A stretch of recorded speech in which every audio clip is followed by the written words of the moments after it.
We're live. Oh, Plat Valorant episode 199 is going to be the final episode of 2024. Couldn't we have fit one more in at some point? We are so lazy. I'm sure we missed some over, like, one of the... I don't know. We could have done an extra episode of Champions or something. If we had released the Istanbul Champions episode when we intended to, none of this would have ever happened. Oh, true. The timelines, they converged. But thankfully, the reason that we're back onto solid footing, back on the main timeline, is that Wyatt is back, baby. He's back.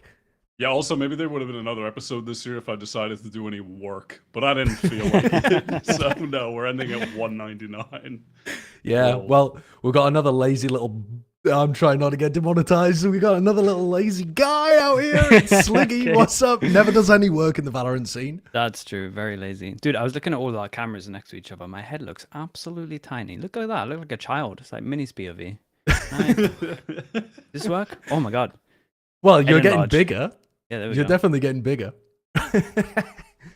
What have you been up to? I was having a chat with Mimi before, and she was moving something out of frame that sounded like an eye tracker, but you were telling me it wasn't an eye tracker. No, it's a head tracker. It's a track IR, because I've only been playing my games that the community is either like a 16-year-old furry who knows they're trans but doesn't want to tell their parents, and then also 46-year-old Marine veterans with 2 kids that had to marry their wife when they were 18 so they could get out of the barracks. And that's been my exclusive gaming that I've done, and it's been absolutely amazing. Back into Arma 3, gonna put another 3,000 hours into that game, bought a $400 HOTAS to play DCS. We're so back. Jesus. Didn't understand any of those words. I mean, I was just trying to think whether those two people could be the same. Like, is there any reason why you couldn't be both? But the thing is that their politics are so different and so opposed, but they're friends. It's like those videos of the tiger and the hare that secretly love each other. I mean, what you're telling me is Pepsi should be doing adverts inside Arma 3, where it's like they crack open a Pepsi and the right and the left have come together. And then they presumably kill a bunch of people with a head tracker or whatever you are doing on a regular basis. Oh, here's me. Okay, so Spotlight series, I had to play Arma from Kurt's apartment. Had is to? me doing so. Had to. Had to. I think Well, gun to the head. This was days after I moved in also. Literally 2 days maybe after. the day or 2 days after. He's trying to put his refrigerator in that corner. Yeah. That is where the fridge is now. I joined a group for Arma. I joined the group that I've literally wanted to be a part of since I was playing Arma at 15 or 16. They've been around for years and years and years, but they have pretty strict attendance requirements while you're probationary. So I'm trying to do my best to give a good impression and be good. You know? I mean, surely if they heard you speak about it even one time, they'd be like, she's even a bit too much for us. The divorced dads kick you out of the group.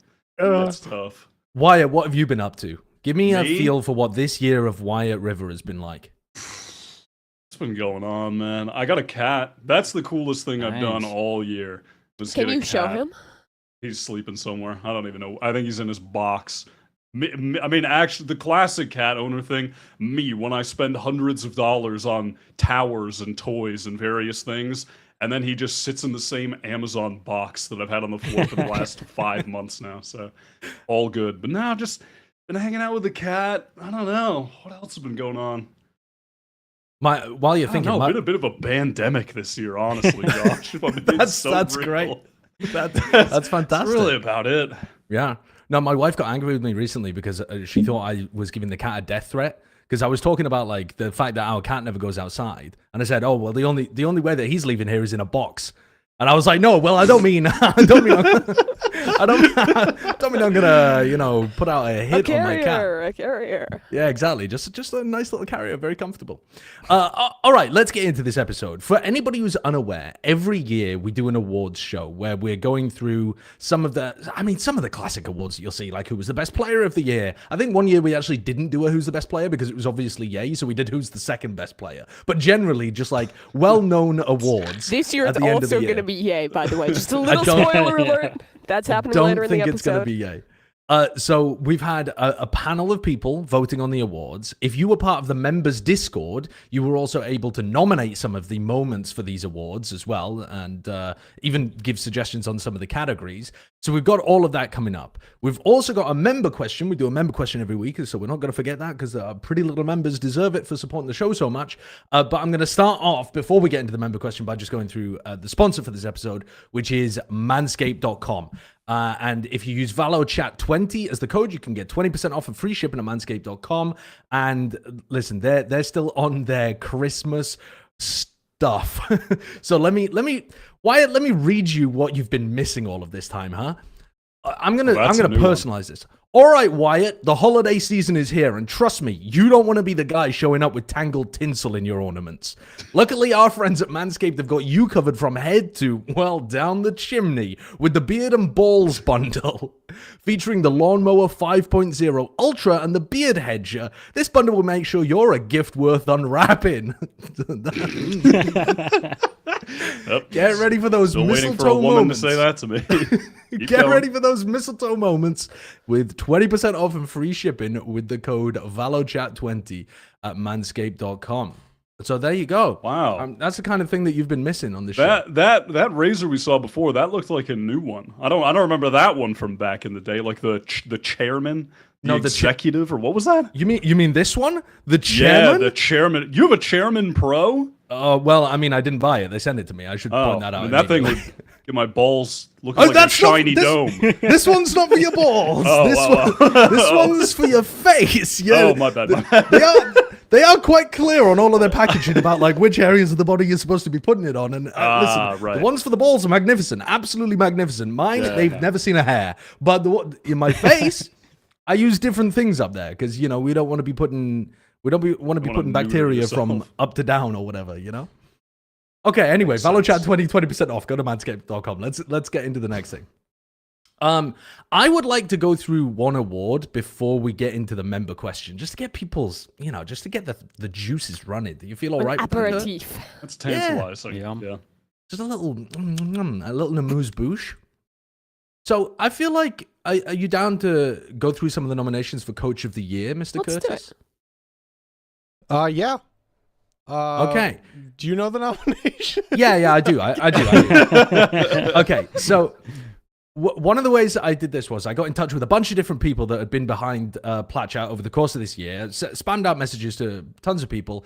Everybody that replied, I gave them the Formula One rankings. So if you put somebody as number one, I gave them a ton of points. If you put them as number two, etc., for some of these.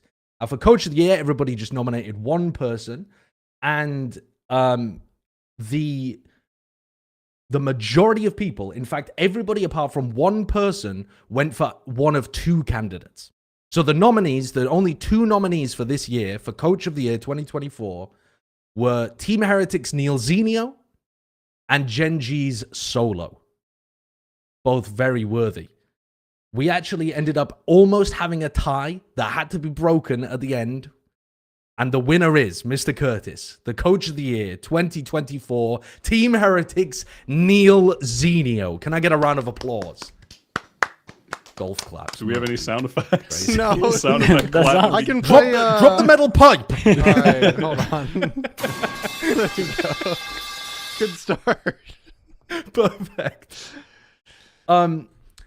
Someone give me a moment on Neil Zenio. Why is he a worthy winner of this year?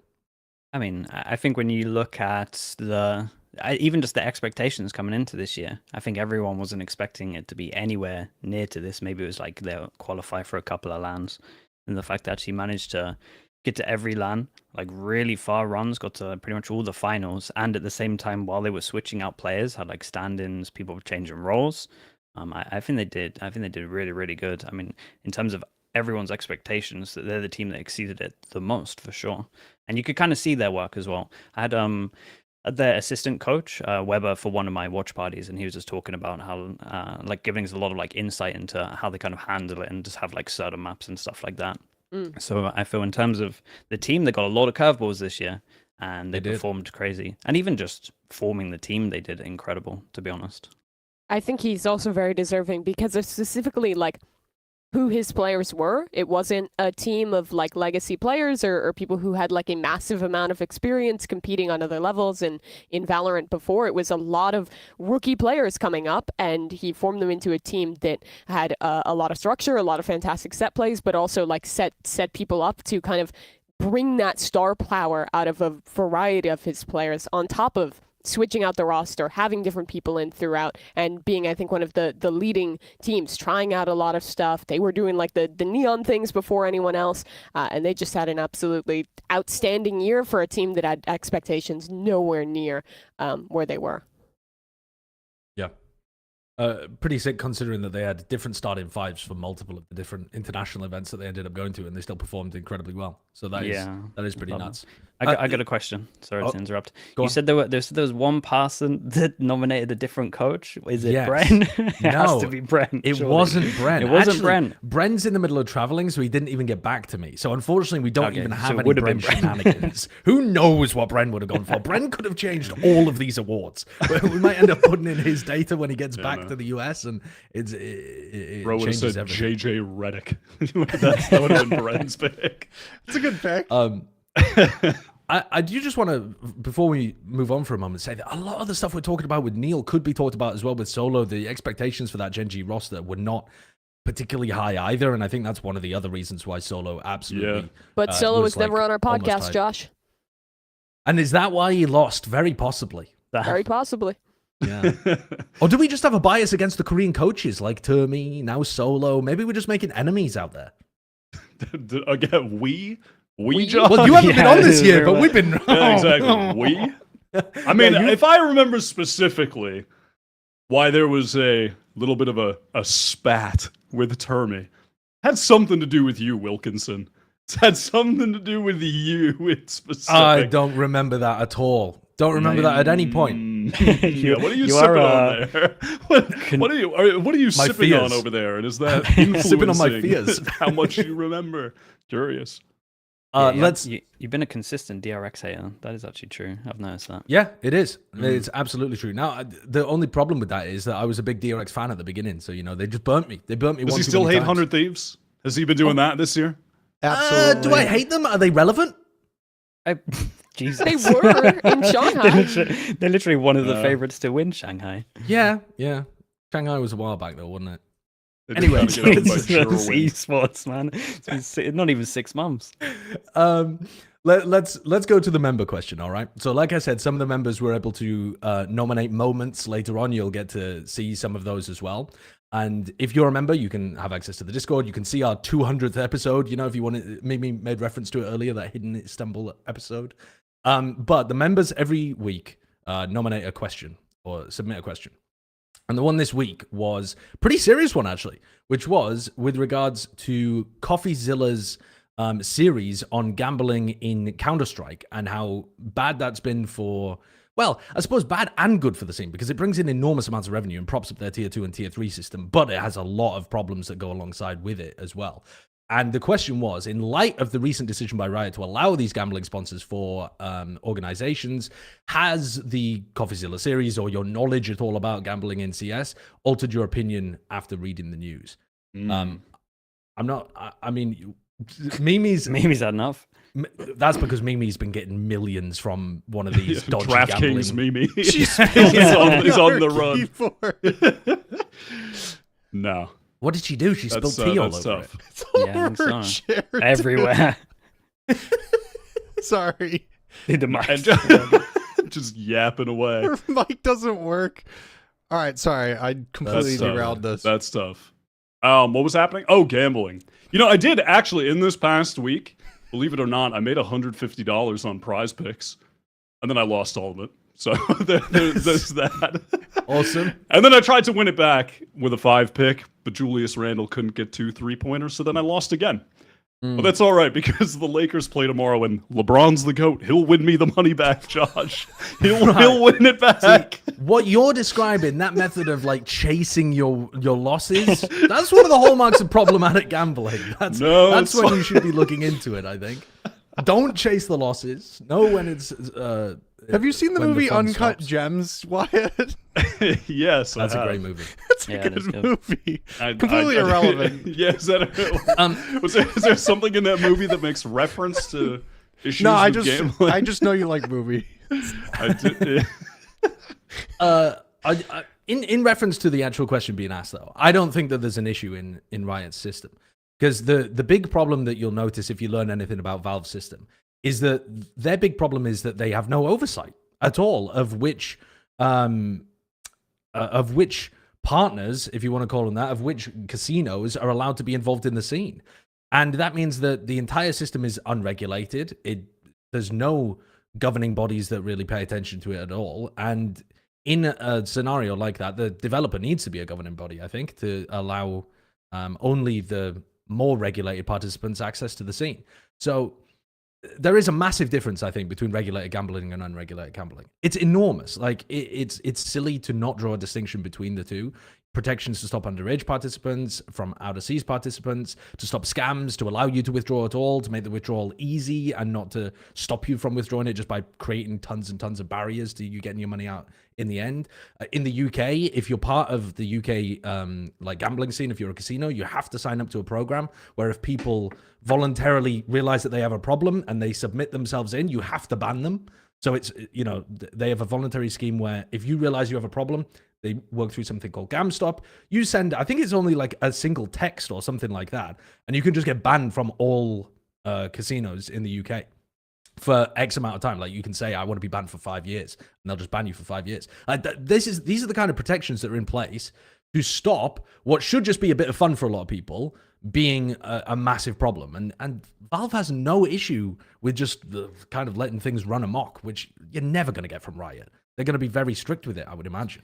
Yeah, it's because the way Riot are doing it is more like traditional sports, whereas you have to put CS in its own different beast. Because the fact that it's like in-game means that they have all these loopholes of where the inferior items don't actually have monetary value, so then that's how all these countries like get through it. Whereas like the way that Valve's Riot's going to do it is just essentially stick into all of the laws that normal sports do. So I think as long as they like vet it and they don't do anything crazy in terms of putting it into the game, which I really don't think they will, then I think it's gonna just be fine. I guess it will obviously, like, it has its benefits and its downfalls. Like you said, the tier 2 scene in CS is like thriving because of it. But in consideration of like all of the bad stuff it does, it's probably not worth it at all. It gets a lot of people hooked on it early. Yeah, I've been digging into this more recently as well because Riot made this decision, and I just fundamentally don't agree with the idea that gambling should be banned worldwide because some small percentage of people do get addicted to it. To me, there's like a line with all of this stuff.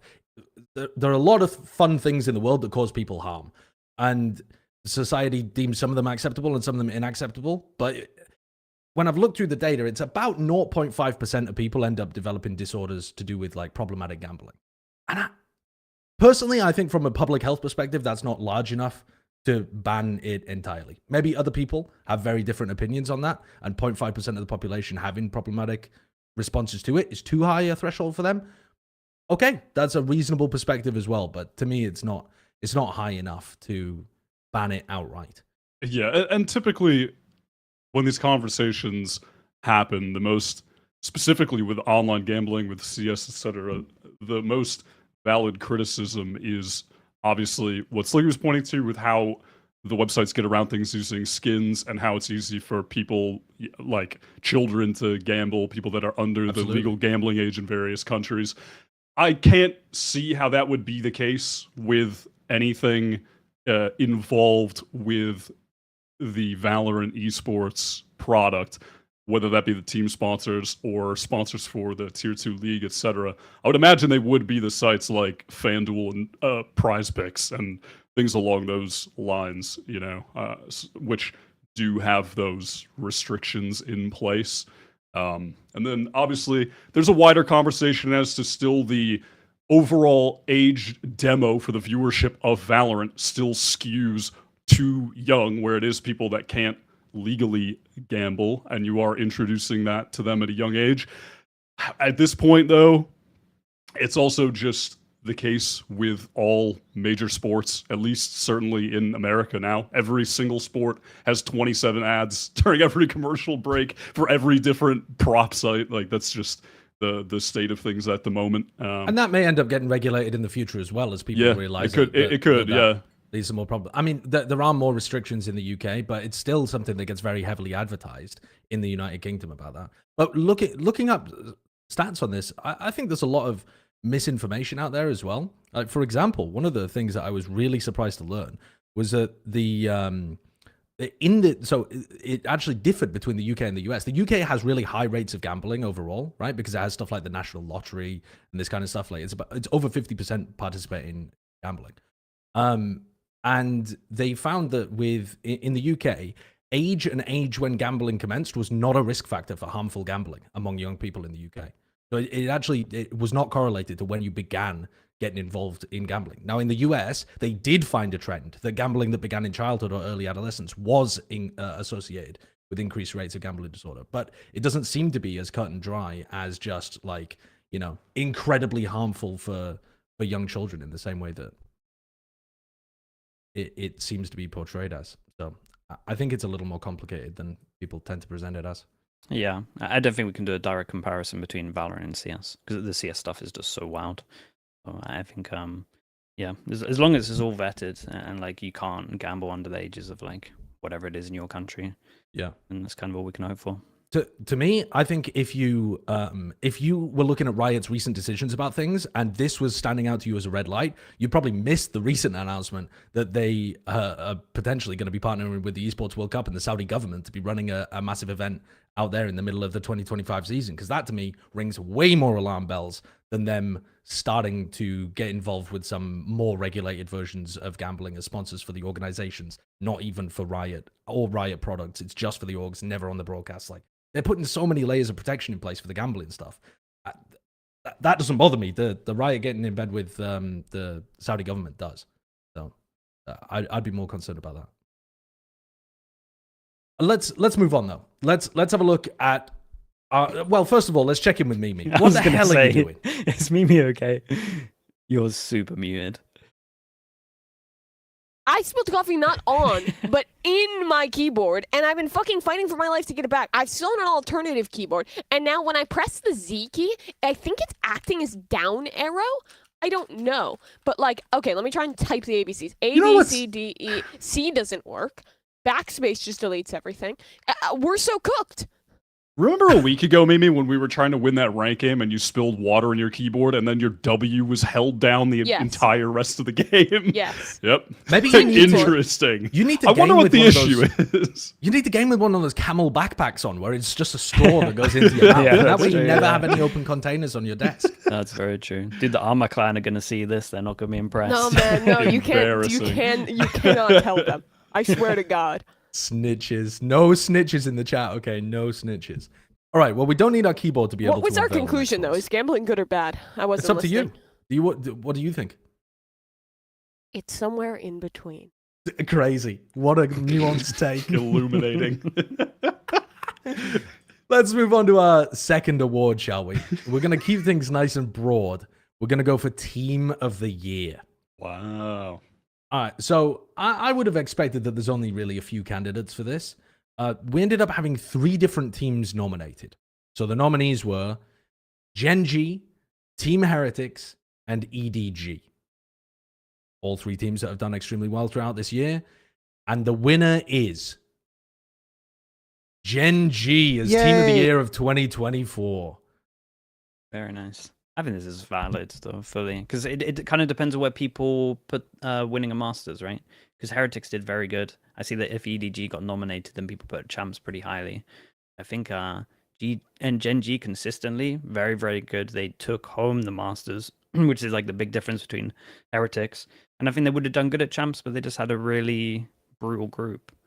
And dude, this team was impressive. Like, the more I watch like the new Gen.G now, I kind of just get more like a new respect for just how, especially Meteor, just like how much this team was actually doing. And they changed up a lot, and they didn't actually like stop practicing. They were like consistently on form throughout the whole year, and that's very hard to do. I do want to point out as well that just because some team didn't get nominated doesn't mean that they weren't available to be voted on, right? Like people could vote on whatever they liked for these ones. So it's not like people weren't allowed to vote for Sentinels, for example. It's just nobody nominated them as their particular team of the year.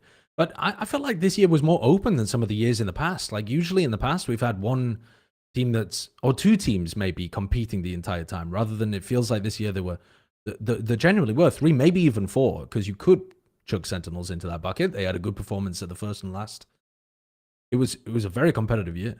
Yeah, it was. Yeah. I think the biggest thing that made it like tough to judge is that every team that had a good event that made it to a finals or went on to win an event also had another global tournament where they bombed out. So we had pretty much every team where it's like, okay, I was having the same problem when I was looking at like our like top 5 players. It's like Masters Madrid, you have Sentinels going crazy, then they're bombing out, then you have Gen.G going crazy, then they're bombing out in the next one. So I think it really depends on how much you kind of weight consistency versus like the peaks. I think EDG vote is valid because like they won champions, first Chinese team to do it, but Gen.G was in 2 finals, same with Heretics. Like I don't think it's ever been this close. Like last year was like 100% no contest EG, I think. Sorry, last year was 100% no contest EG. Yeah. Finals and then winning champions. Fnatic was finals and then winning masters, I feel like. Yeah.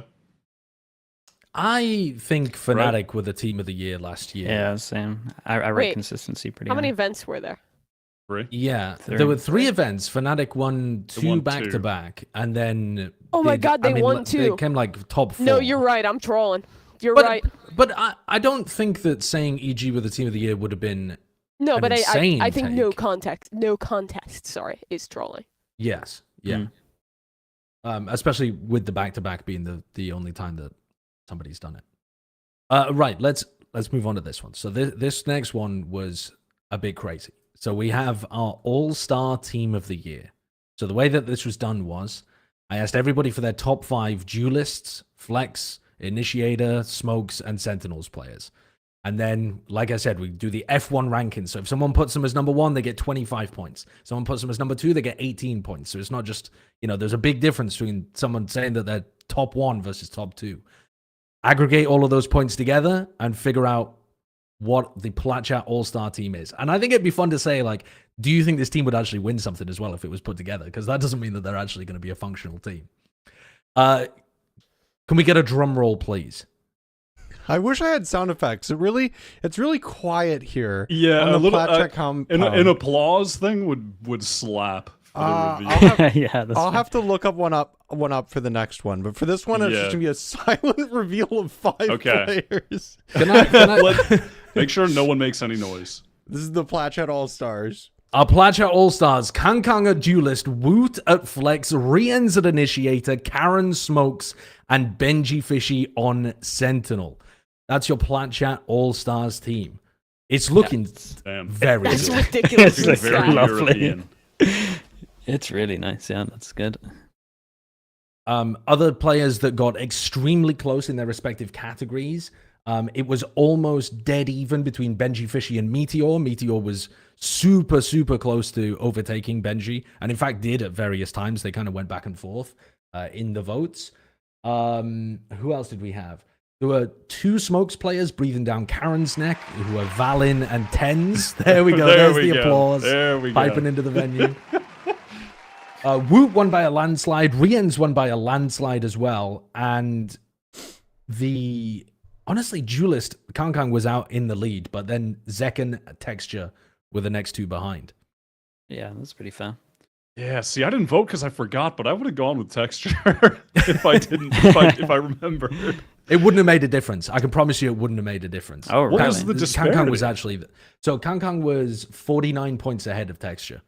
So Damn. needed many more people voting like other people as top picks. Am I a hater for calling a little dosage of recency bias on that one? Am I a hater? For sure, It's recency bias, but it's also like the most recent event was the most important one of the year where he had one of the best performances of like any individual duelist ever and then won champions. So yeah, it is recency Yeah, bias. if I'm but I think making an it's all-star team, though, validly if recency I'm making an biased. all-star team for the next year, though, I'm picking the guy that's just been nice for 365 days straight. Well, Like, you know, I'm going with texture every time. well, that's what I went based on, was trying to pick somebody who'd been nice every day of the year, and I actually ended up going for Aspas instead of texture. Because I felt like his team. I'm so Oh boy, not I'm another so glad Oh, that boy. I wasn't here for all of that. Wyatt I still would have loves been Brazil. losing my goddamn mind. Like I was one of the random Brazilian alt accounts that was spamming Bren on Twitter. That was me. That was driving me fucking nuts, man. But anyway, Get to I'm that not mad at that soon. either. We'll get to that If we're real soon. talking, if we're talking consistency, though, I feel like the player that is like the all-star of all-stars that I'm like was, in my opinion, the most obvious choice of any category was picking Rians for initiator. He had just such an insane year at every event. I feel like his utility was ridiculously good throughout. He had ridiculous individual performances throughout. Like this guy just had like an insane year at every global tournament, and I feel like it was pretty much no context for that. No, oh my god, no contest. Contest. for that category. I agree. Rians is him. Karen is him. Those two are the absolute clear Two cut. easies. I don't even Yeah. know who else Yep. you would even put in the conversation against them for this year. Who came like second and third for Flex? for Flex, well, Flex is a really weird role because It it is a doesn't weird actually role. mean anything, right? Like, That's true. I could have written down Flash Initiator or something as well, but like a lot not of teams gonna do lie. not. They don't align to this literally perfect just definition of roles. a Root guy is that my plays some number stuff. 3 duelist and my number 2 flex. There were a Yeah, number of I people did who feel ended up that. doubling up on those kind of things. I Yeah. think Tens was also on my list twice I for did that controller as and well. initiator. Yeah, some people put Tens as a flex player, and I some did people put flex. Tens as a smokes player. But all things being equal, though, these didn't really affect who won. Like them being, allocated different points elsewhere didn't really affect the overall outcome. If you're asking about flex players, though, Woot won by a country mile, not even close. And the next highest was Chronicle for Fnatic, who I think absolutely deserves being up there. And then you had names like Forsaken. Most people were classifying him as a flex player. I mean, what And- else would you classify Forsaken as? I mean, Not yeah, a like flex guess player. everyone- He was playing a lot of hard initiator though last year. Sure. But yeah, he is basically a flex player. And then Jonah P, who I thought actually had an outstandingly good year, was getting his props my in number this 2. vote. Yeah. No Mazzino? That's crazy. There was some Mazzino. Mazzino was actually the next one. Yeah. Oh, okay. Mazzino was so he ended up being like 4th or something overall. Can you run me through Initiator? I feel like that's one where it's a little tougher to Initiator was gauge. all over the place. Yeah. Absolutely all over the I place. really struggled with Initiator. Some of the top rated initiator players by the votes were on like teams that that barely cracked into champs or that kind of stuff, right? Like we're talking good initiator players on teams that didn't perform as well, and a lot of the top performing teams didn't really have like standout initiator players. Rian's won by over 150 points. No, over 100 points, like 130 points, something like that. The next highest was Simon for EDG, Really? Damn. who just got added for the final like tournament Yeah, of the I feel like year. that's crazy. I mean, his Utah was good. To be fair, the initiator one was hard. Like it actually was really, really hard because no one, it's like you said, no one on the teams that actually performed well. The initiators like stood out that much apart So- from Rians. The third highest rated by this system was Woot, Base. who didn't play initiator Wait, for the team he Initiator? played. Wait. Yes. He ended up playing. Woot is top 3 duelist, top 3 initiator, top 3 Not flex, top 3 Mr. duelists. Not top Worldwide. 3 duelists. Mr. Worldwide. But yeah, some other notable names that I think had very good years were people nominating Paditek, Narrate, EU, got quite a few votes. Oh, I forgot about EU. That's kind of based. Other people had good years, but nobody really had that Yeah, you just- combination of good year with success that Rian's had. You just can't. Maybe if Leo was playing. Yeah. Trex also had a few votes here and there, but not enough to really crack in. But a lot of good Or went out for talent. the Lakia Valorant. The Lakia of Valorant did get 1 vote. That was me putting him number 5 because I didn't know who to put. Yeah.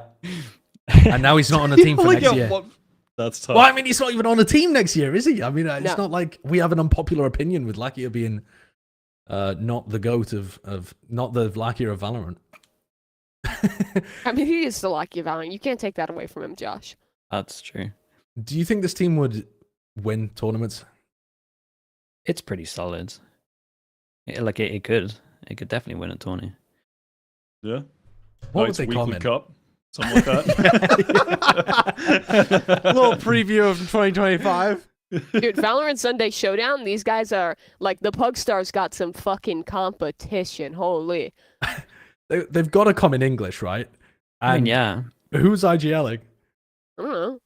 Rien's, Benji, I guess. I Yeah. think Benji can IGL. Yeah. Right? Sure.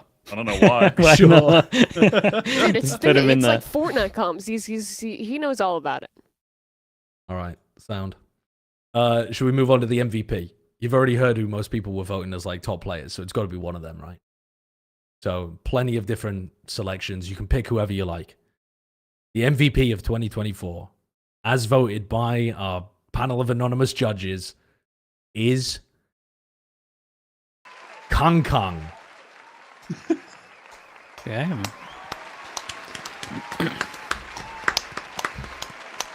And yeah, I think, again, it has the same level of like recency bias stuff of performing in big tournaments and performing incredibly well towards the end. It was one of the best performances we've seen from a duelist player at Champs. He really did like tear people apart, especially towards the end when the games got more important. Yeah. Hear me I out, think though. that's For Well- anyone that contests Kung Kung being MVP, can anyone else sing like him? Does anyone else have the swagger of Kung Kung? I don't know, but I do know that the the guy the recent head of the government in Seoul who tried to enact martial The guy law. who attempted the coup? Yeah, dude, that guy had a great singing voice as well. All I'm Really? saying is don't let yourself get rizzed up by people who can sing well. I mean, a lot of really horrible regimes have used music as like a tool of propaganda. Like, Are you saying that's what Kang Kang and Boaster are doing when they post their like singing and dancing stuff online? I'm not saying they're a horrible regime, but I'm saying it's great propaganda, right? Like, It's propaganda. If It's you use pop propaganda music, even. truly. Any other notable MVPs that you think should have been up there? Yeah, there's a few, I would say. Like, I think in terms of how they played Tens, Karen kind of have to get mentioned. I think Tens had a crazy year for his role, so I would put him up there. Karen was consistently very, very good, to be honest, as well. So I would be tempted to say that. Texture also, in terms of consistency. Rien's also, I think definitely should get mentioned. All of them had like a great year. I think it is a lot of recency bias, but again, we said it is Champs, and it's like kind of how much you wait on Champs. And Can, I mean, no, EDG had such a shocker before Champs. I can't even throw him a thing and say they did alright because they were struggling a little bit. But Yeah, they definitely were. Yeah, I'm cool with it. It is just the consistency versus the peak argument. And if you're going for the guy who just stormed through champs and won the most important trophy, makes sense to me. Yeah. Okay, let's move on to our next award then. We'll get away from the players for now and we'll hone in more on like matches, big moments, that kind of stuff.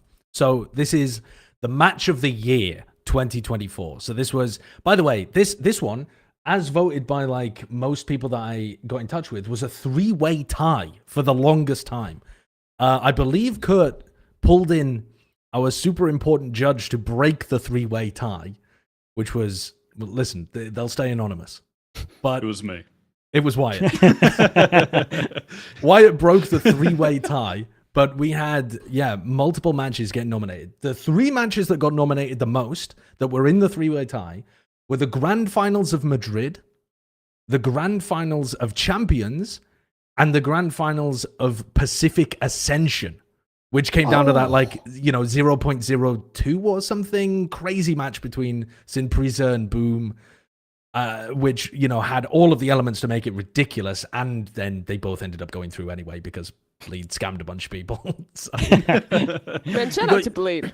yeah, you got your fairy tale ending anyway, Okay, so with those 3 being the nominations for Match of the Year in 2024, the winner is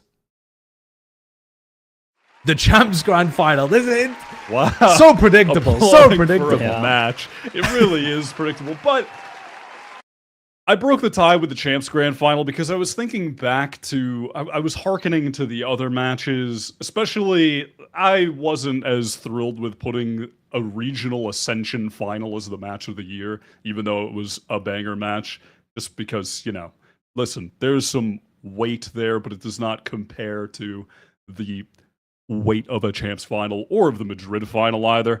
But the Madrid final, while it was good, and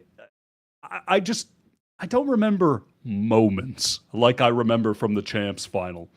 And that's why I went with this one. The moments at the end of Abyss, the Guardian, Josh, it's the Angel of Death, that whole thing, that whole moment, like all that stuff, that was sick. I don't even remember that. I was in a fugue state. I don't even remember saying those words.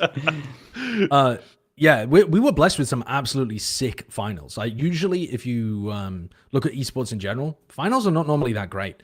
BO5s are normally a dreadful experience of like being dragged through razor blades for 3 maps, and then there's a fake comeback, and then it's like a 4-hour game for what should have been a stomp.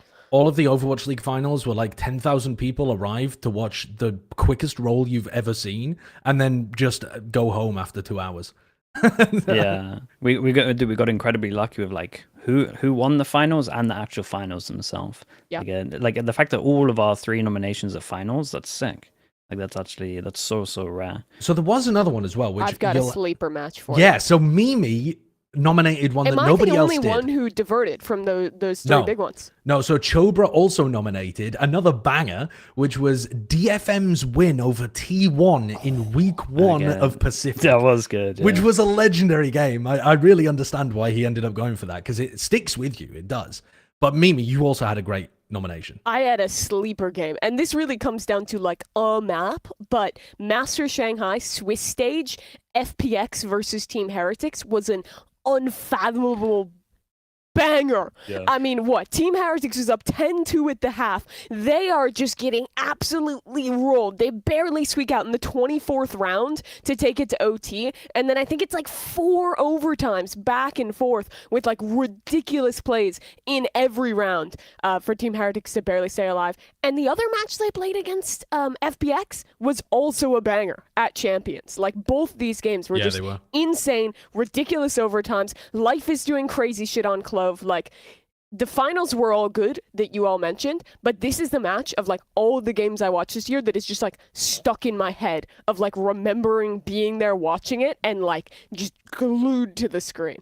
Yeah, that Icebox was wild. Like in terms of just like best maps, that Icebox is pretty much up there. It was insane.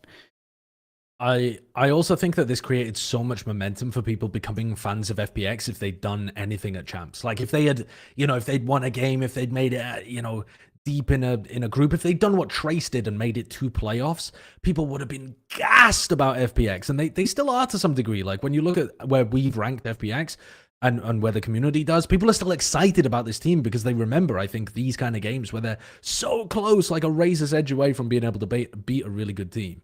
But yeah, they just never quite capitalized on it later on to make it their year, I think, to break out in China. Sick recommendations, though, I think. Yeah, really good. If you're going to talk about moments that stick with you, here's another one, right? In every year, we've had some clutch that is phenomenal. I think, actually, one of these moments that we're going to talk about coming up, one of the nominations, even ended up winning, like, Play of the Year somewhere, some awards. Out of all esports, not just Valorant. So this is the clutch of the year for 2024. Real quick, I can show. I'm sorry to interrupt, but I have all of the timestamps for all of the clips. If we want to watch them with like caster audio, I don't know if you guys want. Definitely, okay. Definitely. Let's react. Yeah. React. So these upcoming awards are the ones where our members on the Discord got to nominate moments. So all of these that you're about to see were nominated by our members in the Discord, and we voted based on these nominations. So fire them away, Kurt. Are you going based on the order that we've got them listed? Yeah, could you read them off? Because I have bookmarks. I don't know what they're called. This is Jorgamo's Ace Clutch versus NRG in America's Stage 1 regular season. You must remember this one. Do you remember it? I do remember Bren doing some commentary. the bloody charts from this guy. And I want to pave the way. Dude, it's crazy. God, I remember as well after this, I remember Sean posting and just glazing and cooming over Bren in this clip. I do remember that as well. Crashes with the fire in line. I noticed a lot more people using the Bucky. Yeah, knives. it's iconic now. Oh my god, that kill is. Oh, it's ridiculous. It's so sick. And the fact it wins the game as well. Yep. I really think Bren should have said, and that's an I buy power clutch, or I buy power ace. I think he really missed out by not hitting the sponsor moment on that big If I play. was I by Power, I'd be pissed listening to this back. Like, can you imagine how many times that clip's been replayed and they don't get the sponsor plug every time? Damn, poor Brent. So much That's value tough. missed. No, the company. company. No, the poor Bren company. could have brought that back to Riot and been like, I've brought so much value to your sponsors just from this moment. And now he can't because he messed it up. Instead, he has to go to John Wright's office and say, I've brought shame to this family. That's just the first nomination, by the way. We got that many clip more. was incredible, though. Like, Yeah. That one won, right? We'll see. I don't know. Spoiler, bro. I mean, that one just won, right? Like, not to spoil anything, but I voted for that one because Okay. that's definitely the best one. Well, let's keep rolling. Let's look at the rest at least. Because, I Okay. mean, the next one is a 1v5 ace clutch. So this is Trex versus Na'Vi 1v5. Jogamo wasn't 1v5, Wyatt. I mean, yeah, but this is round 6. They're down 4-1. Like, realistically, did this even help them? Yes, this helped them enormously. They were gonna eco if they lose. They break the economy. Literally everything. Jogamo was up 12-6 when he won his clutch. He would have won Yeah, anyway. they won the game. He can't let him escape. Applying the pressure, destroying the darkness. This was ridiculous because I think what makes this such a special clutch is that he navigates situations where he should have lost multiple times. Like, it's not like Na'Vi are trolling. They have a double high-low setup in mid ready to catch him, and he owns it. He dodges a flash at the very beginning, but like taking down a high-low setup and then being able to take down the rest afterwards, and you've already got it into a 1v2 at that point is that's bonkers. yeah, it was fun. Next clip. Jesus.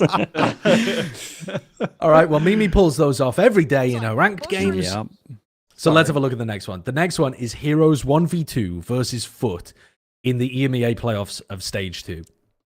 Alpha, 2-for-1 trade. Yellow Jay and Ada Captain. They noted one towards middle. Now he shows his hand. Ada Captain's timing is Dude, this guy was devastating, clutching and Hero non-stop. called upon. He's Just These about it final was crazy. moments are so difficult to make that choice for. He's got the first. Maybe still a chance, but time is running low. And Ada Captain is trying to play to it. He's got half. I don't think he's gonna I can't believe he gets it. It's unbelievable. .01. Look at that! Outrageous!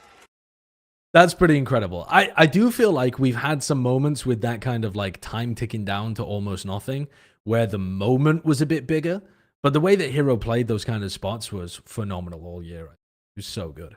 Yeah, dude, we had a lot of moments like that actually, just like really close to fuses. Yeah, after watching it, the problem is we watched that after 1v5, so it just doesn't. It just doesn't Yeah, feel no, it as- doesn't. Yeah. It doesn't hit the same. If that was clip 1, it'd been like, oh wow, point 1. That's kind of Yeah, cool. we should've done But that. no, after the it's a little. All right, let That's me a try tough to act sell to this follow. next one then. You're Let me try to smart. sell this next one. Okay. So this next one, it's only a 1v2, all right? But it's in the Champs Grand Finals. You want a game that matters? This matters. You want a player that matters? This guy was the sub coming in, who at this point had like a 0.5 Oh, this KPR was or huge. something. Like, he was not fragging. Play the clip. It's Simon's 1v2 against Team Heretics. Yeah, I remember losing my mind when he was doing this. I'm just looking at the timer of the I thought Killjoy, he'd thinking, trolled. I thought he'd Yeah, frozen same. up and I got was nervous watching and this trolled. molding. Because Heretics play pretty good, like they don't peak for ages. Just about to be detained. I swear, I was that's casting this, crazy. and I was ready to say, look how nervous and indecisive he looks. He looks like he wants to go forwards and fight them, and then he backs up, but he doesn't leave. And I just thought, how are you ever getting value from this off angle? And then he pulls out one of our Clutch The of the Year thing is- nominations. He shouldn't have. Okay. Isn't that always the case though with these kind of situations? I think every time With a lot of clutches, yeah. I actually think think so. the Bucky clip was perfect in every way. It was like the divine right was over that clip. Right. You I think don't know he what I'm saying. Let's move you think on. he got in touch with God? John called up God like, dog, I need to win this round. How much good karma must he have been doing? He's just like handing out sandwiches to the homeless for 40 years before that, just Yes. getting ready to cash in his good karma. That play did have the moment, right, Josh? Like, I think your cell was good. Like, that one No, was that was insanely more it was exciting big. than the last one. Yeah. And it was Yeah. more important than the Georgimo clip. It Let's helped be that there real. was a crowd as well. Yep. You know, they're going crazy. They're going stupid. You said you sold it. I bought it. Is that the last clip though? Or are We there got more? 2 more. Okay. So- Also of You gotta note, EG lost that match, and obviously They did. EDG won champs. So I can't defend that. It's a thing Yeah. that happened in history. all right, But that being said, they won the map. They won the map. that's true. Well, listen, I've got some good news for you, Stats Andes, because the next 2 clips are both 1v5s. So you can get back on your hype shit. None of this 1v2 in big moments anymore. Wow. The upcoming clip is Forsaken, a 1v5 against EDG at the Masters Madrid Swiss stage.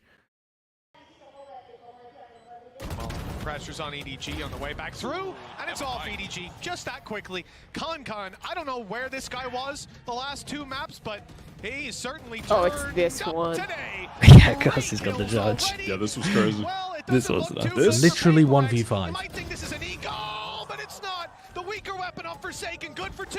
Maybe more to be found, but nobody low. He's 98. Dude, that peak there. Another 3 health. Oh, it's so good. It's so really good. good. Like that- The crouch peek on the last guy is so nasty. Couldn't have Yeah. played it any better myself. Nah. That's true. That is true. Dude, the last 2 peaks here is so nice. Like the wide swing to go to the corner and isolate one. Oh my goodness. I remember It as well. was Wasn't this when you were just beginning to find a glimmer of hope for EDG, and then Forsaken won that Literally. round, and then they got absolutely rolled after that? Or am I misremembering? Wasn't it something along those didn't lines? EDG win that? Wasn't this the? Did they? I feel like wasn't this the map that only Forsaken showed up? We'll get the historian. I can't remember. I can't remember. I've watched a lot of Paper games. X It might have lost been like another one. 13-4 after that. Ruffle says Yeah, someone yeah, in the. yeah. in the Oh, yeah, chat. they did. It was literally Really? only I thought- Forsaken that was fragging. Oh yeah, That's a tragedy. And then they All lost right, the well, next 2 games. Scrap it. The team lost, so it wasn't a good play. So we don't, Yeah, wait, yeah. doesn't count. Boo! That play sucks. Next. So congratulations to Simon then. No. Wait there. We've got one more clip to watch. And like I said, it's a 1v5. It's an ace clutch from Shin of Carmine Corp against this the Team one that Heritage. don't show? Yeah. I will say this is a quick clip because it's the EVS like highlight reel after the round ended because they didn't show it on didn't broadcast. catch it. Oh, during the EMEA kickoff finals. So this also BO5 big game kind of situation. And it knocked Team Heretics onto an eco. Now you've lost all the tension of this moment, but that's a sick shot. Oh my yeah, god! it was This is the unreal. first time I've ever seen the last kill. Actually, Oh, really? I've never seen the last kill before. So that's I thought how it was we did lost it. media. Could we watch it now as with the tension of the moment, perhaps? Sure. What do you mean? Like, Losing my you wanna- mind. As it was Well, intended to be seen. this is with the French we're gonna casting play- as well. Yeah. If we want to hear. it. yeah, we're literally. I don't think we should because we're gonna. You're right. This is going one to of our see it. nominees. This is one of our nominees for production mishap of the year, which is an award that we've got coming up later on. Okay. That one So I might. think we should save it. Yep. Could be the first double winner. Okay, so we have what? Jorgamo's ace clutch, 3 1v5s and 2 1v2s in like either big moments or crazy situations. So, as voted by our panel of judges, the clutch of the year 2024 for VCT goes to Jorgamo's ace versus NRG. I mean, Wyatt called it from the beginning. Did you all vote for that too? Of course. Yeah, it's a banger, dude. It's just so iconic. It is actually iconic. Josh voted for the hero 1v2. I can't remember what I voted for. I think I might have voted for the Forsaken one. You did. The Forsaken one. Oh Yeah. my.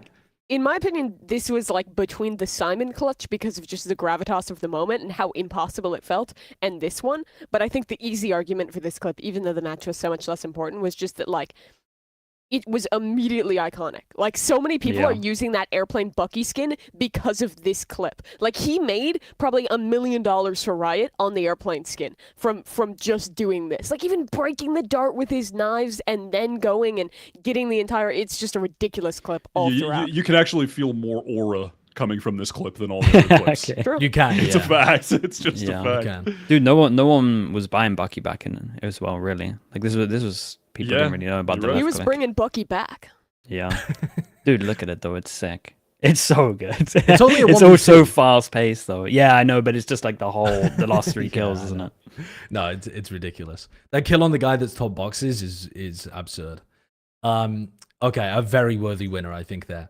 Here's a Plat Chat classic, a returning award that I enjoy watching every single time.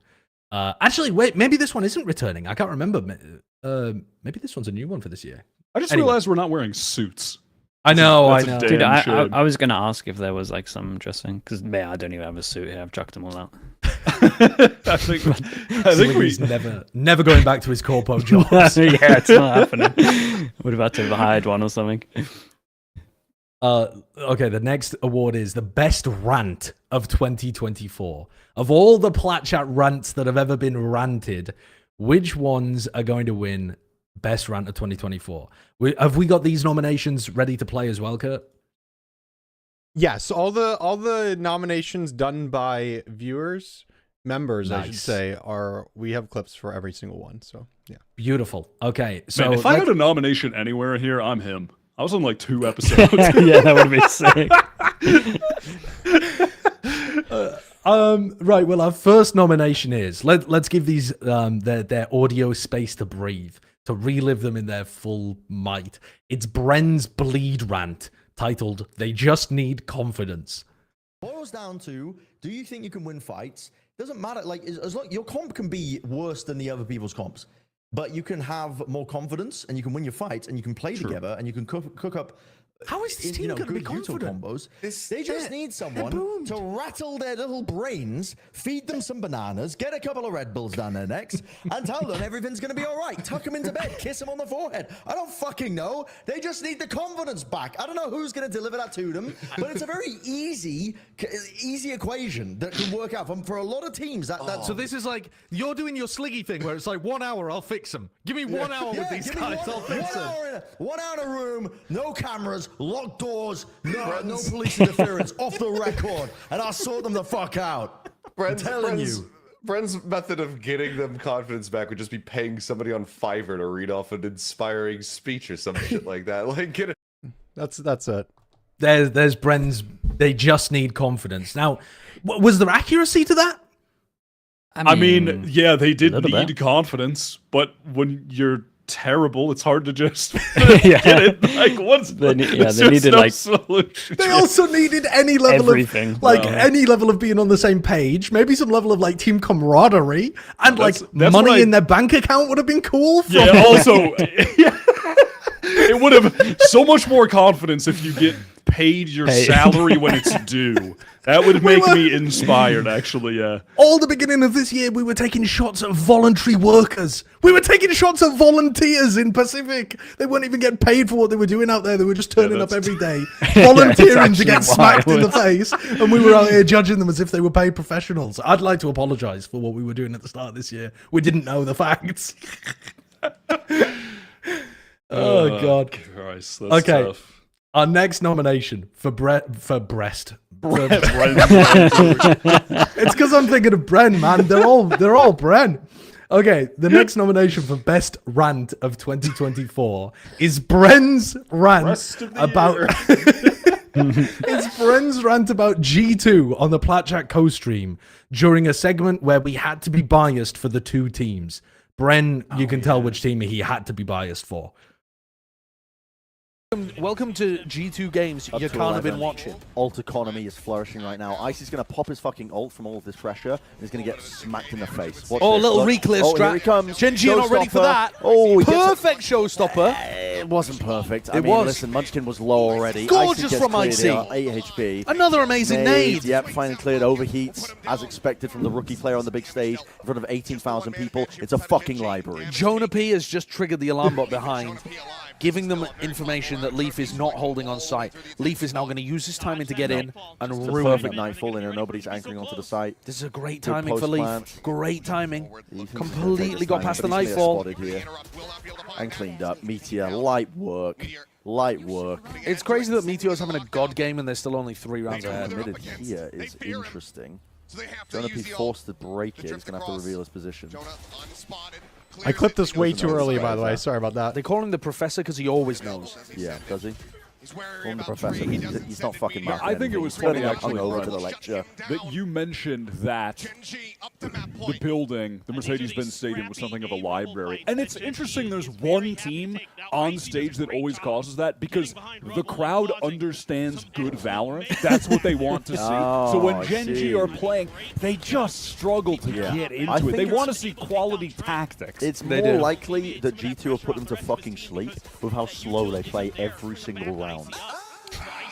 No personality, L-org, L social media team, fucking bad song that they commissioned from some fucking Whomegalol, like actual shit org all around, was ran by an absolute fucking moron who almost ruined the entire chance of Valorant partnership for them. In fact, did. Only got in through the fucking franchising, the promotion system. Is that checkmate? Sorry for clipping that too early, but that's the route. I think that's pretty good. It's so good, man. It really, I haven't seen that one being copy-pasted around, but it works so well. A bad song written by some Whomegalol is just I think they did more harm to their brand by commissioning that song than maybe even Carlos did. It's tough to say. It's tough to say. All right, I don't think G2 Not got as harmed tough by the as Carlos some stuff. think. But some have called it tough. Somehow. Okay, the next the next best breast of 2024 is okay, the next best rant of 2024. Mimi gets baited by Bren to rant about the Phillies playoff collapse. I forgot about this. Go Team, Birds. Go Birds. Yeah. Good job. Go Phils. Go Birds. Phils makes you. I love the Mets. The Mets is New York, right? Dude, fuck you, Bren. Get off the show. Get off the show. Don't say that around me. Did the Mets beat you recently? Why? Are you... Yeah, they beat us. Moving on. Moving on. I'm pretty sure Philly lost to someone who was it the Mets? Yes, it was a fucking Mets. Dude, that's messed Pete Alonso up. and his That stupid is fucking messed up. pumpkin. Because Trey Turner's getting paid $500 million to not know how to swing a bat. The 6 or 9 in the order would literally new Owen for a 5-game series. It's awful. Zach Wheeler's talent is being wasted on this team. I have no idea what's going on. It's actually horrible. He throws a gem in game 1. 8th inning implosion. 25 minutes, they score 5 runs. What are we doing? It's so fucking bad. I don't know. That's just what happened to the team I love. Before the player break, literally the best team in baseball, and then they limped their way through the end. These guys are fucking multi-millionaires, and you're chasing every pitch outside the zone. I have no idea what you're talking about. Genuinely, I'm identifying I so hard with Sliggy and Neil in that clip. Yeah, there's a lot about the clip about that clip that I enjoy. The fact that there are 3 Europeans there, Yeah. 1 American going off is just mwah. Love that. Also love the phrase throws a gem. Just like the lingo. It's I love that one. Who did you say whose talent was wasted? You Zach Wheeler. One of Zach the best Wheeler's pitchers in talent is baseball. wasted. just in the middle of it all. It's so good. You have the capacity of making even like jock, like normal traditional sports seem very you like go so deep on them, it's like you're spouting stuff about trains again. It's like it's the same level of jargon and terminology as you get when you're discussing city planning or baseball is the trains. nerdiest sport in the fucking world. Let's be real. Baseball players are. I'm not gonna say they're not athletes, but. Right. But when Barry Bonds is looking like wingman took steroids, then yes, well, I mean, the biggest pitch is instead of a designated hitter, have a designated roider. Let one guy take steroids, and that'll fix the fucking sport. MLB. I do like how Josh just elongated this sentence, skirting around the core point, which was. You sound like a fucking nerd. Is exactly what he's trying to say. And I do. But, I mean, it wasn't about Valorant, which is troubling for a podcast called Plat Chat Valorant. Yeah, but I think that's what makes it one of the best rants, probably. Our final one is a wonderful appearance by TMV. I believe this was even an argument between TMV and Sliggy at some point here, too, where you were discussing Double Sheriff back when Gen.G were running a lot of that, and Clove making a big appearance onto the pro scene. Have a look at this clip. Yeah, and we fucking lost because of this. Like, I mean, I wanted to bring something up while you're here, TMV. Oh, here we go. Don't my stop. chat's been winding. I got two though. I'm going to double down with this. So we got. You did. Don't want to call you out too much. You did a video talking about sheriffs and pistols. Okay. Yes. And then we got Gen.G sitting at stage 2 on a solid 80% win rate from Double Sheriff. This was pre-Gen.G. You can't bring up a fucking video from years ago. It wasn't years ago. It was beginning of this year. Yeah, okay, beginning of this year. Okay, beginning of this year. Look, I can only tell you the fucking numbers. Maybe Gen.G are the exception, okay? I did it before Gen.G were playing. Yeah, they buy sheriffs, they win. But in general, previous to that, when teams bought sheriffs, they didn't win pistol. And the second thing, and I already know what you're going to bring up, because you're definitely wrong about this one. The sheriff on pistol one, okay, maybe, you know, the data was there. The Clove one, you are so wrong. I cannot. So I took in this game, in my stream, I put the abilities in the top corner and said, let's literally fucking count how many times the Clove abilities get value. And how many times was I marking the little thing? Was I going there every round? Like, just think about this, right? Imagine you're playing at like fucking anything. I don't know. Like, pick an agent. Fade also was played on Lotus, right? You'd be like, oh, Prowler spotted someone. Oh, mark that down. That's a bit of value. Oh, Haunt scanned someone. Oh, mark that down. That's a bit of value. The pick me up, 2. Yeah, but the medal 1. The smoke after death. You're bringing up the smoke after death. It never fucking matters. It doesn't matter in that game. It didn't go through all the fucking VOD if you want. It doesn't ever matter. The ults were dog shit. The thing is that I will give you a bit of credit is that the pick me up, the 2 rounds that the pick me up found value was both pistol rounds.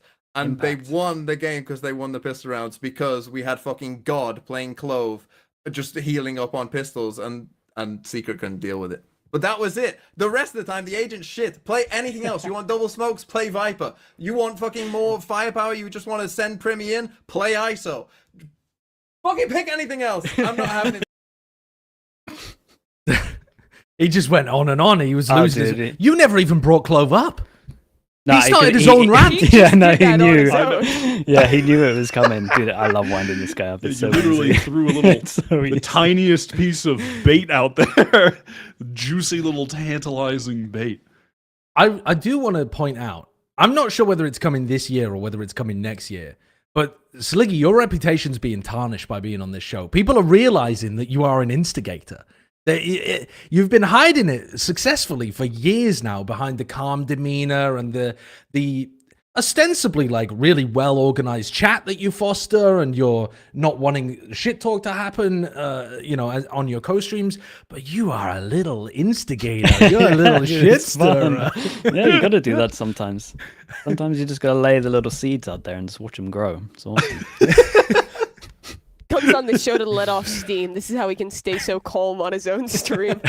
Yeah. Okay, so those are your... I'm surprised we didn't get Bren Aspas rant in there, by the way. Same. I'm not... Was there a Bren Aspas rant? I didn't want to give him a double nomination because that got nominated, spoiler alert, for worst take of the year. I see. Okay, so we're going to see that later on. We're going to see that later. It's so good. Okay. Well, I'm sure the viewers were wondering where that went. It just got filed away somewhere else. Okay, well then, the winner of Best Plat Chat Rant of 2024 goes to Bren's Bleed Rant. They just need confidence. And money. And to get paid, please. Yeah. That's everything. Dude, I love when he goes off. I was watching some of them recently, and I can't remember, someone did like a YouTube clip of them. You know when Just he moved flow. to the you know when he moved to like the new house and he can't be that loud anymore. That's incredible. When he's starts doing it getting so quietly. loud. That was when we'll see. There's a clip where he That's gets yelled coming? at by Alice for screaming. It might be yeah. the I love Osboss that Red, it one. might not be. I will say, Okay. this category, just Bren owns it. He is the does. ranter. I voted for you, Mimi. Thank you. I like Yours that was clip. excellent. I for voted Mimi. for Bren, though. I feel like this clip was like, Humble. it's a good one. It's very humble of you. Let's move on to. It's a good that you bring this up, actually, Sliggy. The best Plat Chat Rants of 2024, because that was excellent viewer created content by somebody called Just Flow. You could check that out. Also does a lot of like Sliggy fan cam content. Which is why Sliggy's watching it. Yeah. Yeah, Pop it up in Sliggy's it's in my recommended. favorites. Only thing is recommended is me. So Wait, his banner is literally 10 Sliggies on YouTube. yeah. I wasn't everyone joking. Everyone should have that. But that I think only got recently created, so it didn't get nominated for our best viewer created content. Now, the things that did get nominated for the best viewer created content, there's no way that we're going to be able to play them all the way through. But maybe we'll play like a snippet of them or something, Kurt. Yeah, we'll play the Something start. like that? I will. Okay. I will put these in the description of the video if you guys want to watch them. I would say all of them are must watches, so watch them. Let's go through them. The first one comes from our Shanghai co-stream, where we offered up all of the green screen clips of all time to the viewers for them to mess with. And one of the pieces of content was this, the Resistance movie by Crossgurk. And it is a 4-minute and 46-second long... Which, by the way, he says at the beginning, he made all the music for this as well as editing it and everything. It's ludicrous. How would you describe the plot of this movie?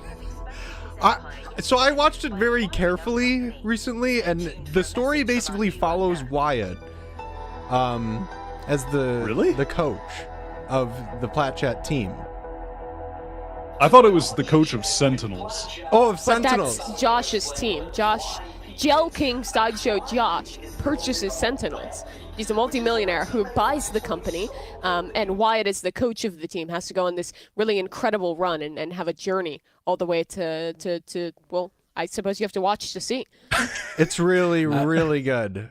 So Wyatt is basically a resistance fighter, fighting against the powers of capitalism, I suppose, oligarchy, and the quintessential underdog story, I think, that everybody roots for. While I'm the big bad guy because I'm bald, I can only assume.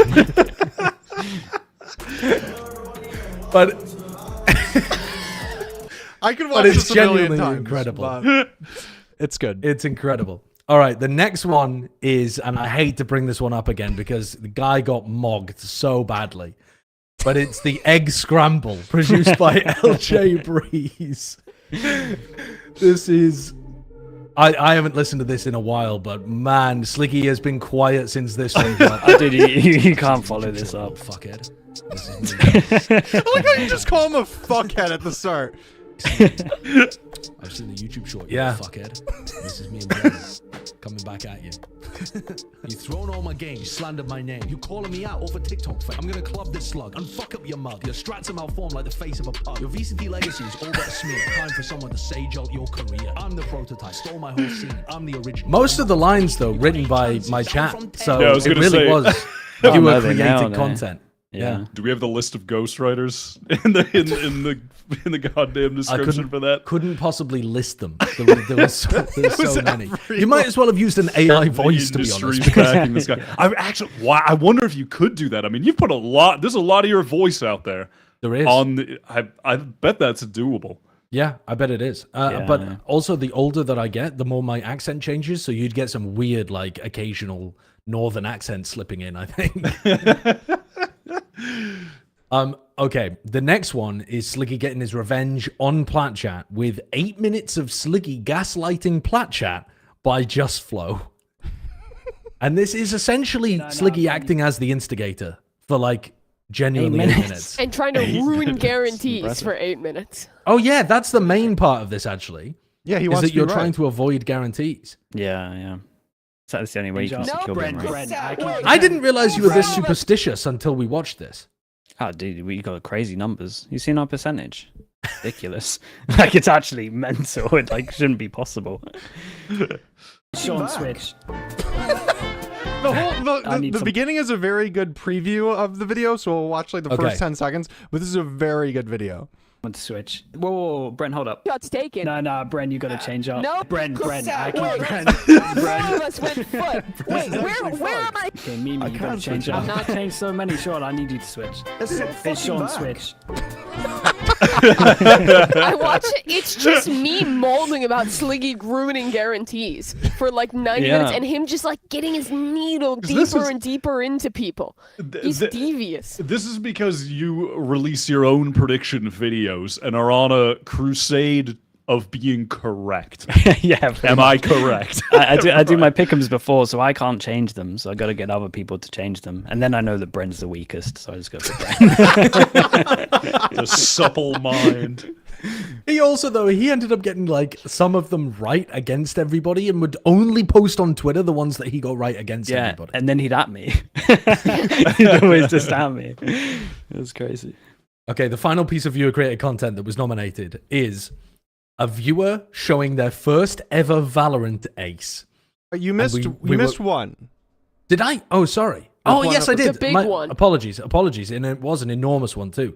This was from SI Not Found, who did a compilation of the highlights of the entire Plat Chat co-stream in Shanghai. So it ended up being like a 1 hour long video. Let's watch all of it. Yeah. So if you're wanting to relive some of the highlights of our co-stream of Master Shanghai and you don't want to give us any more advertising revenue, by all means go and watch this. Damn, an hour. That's crazy.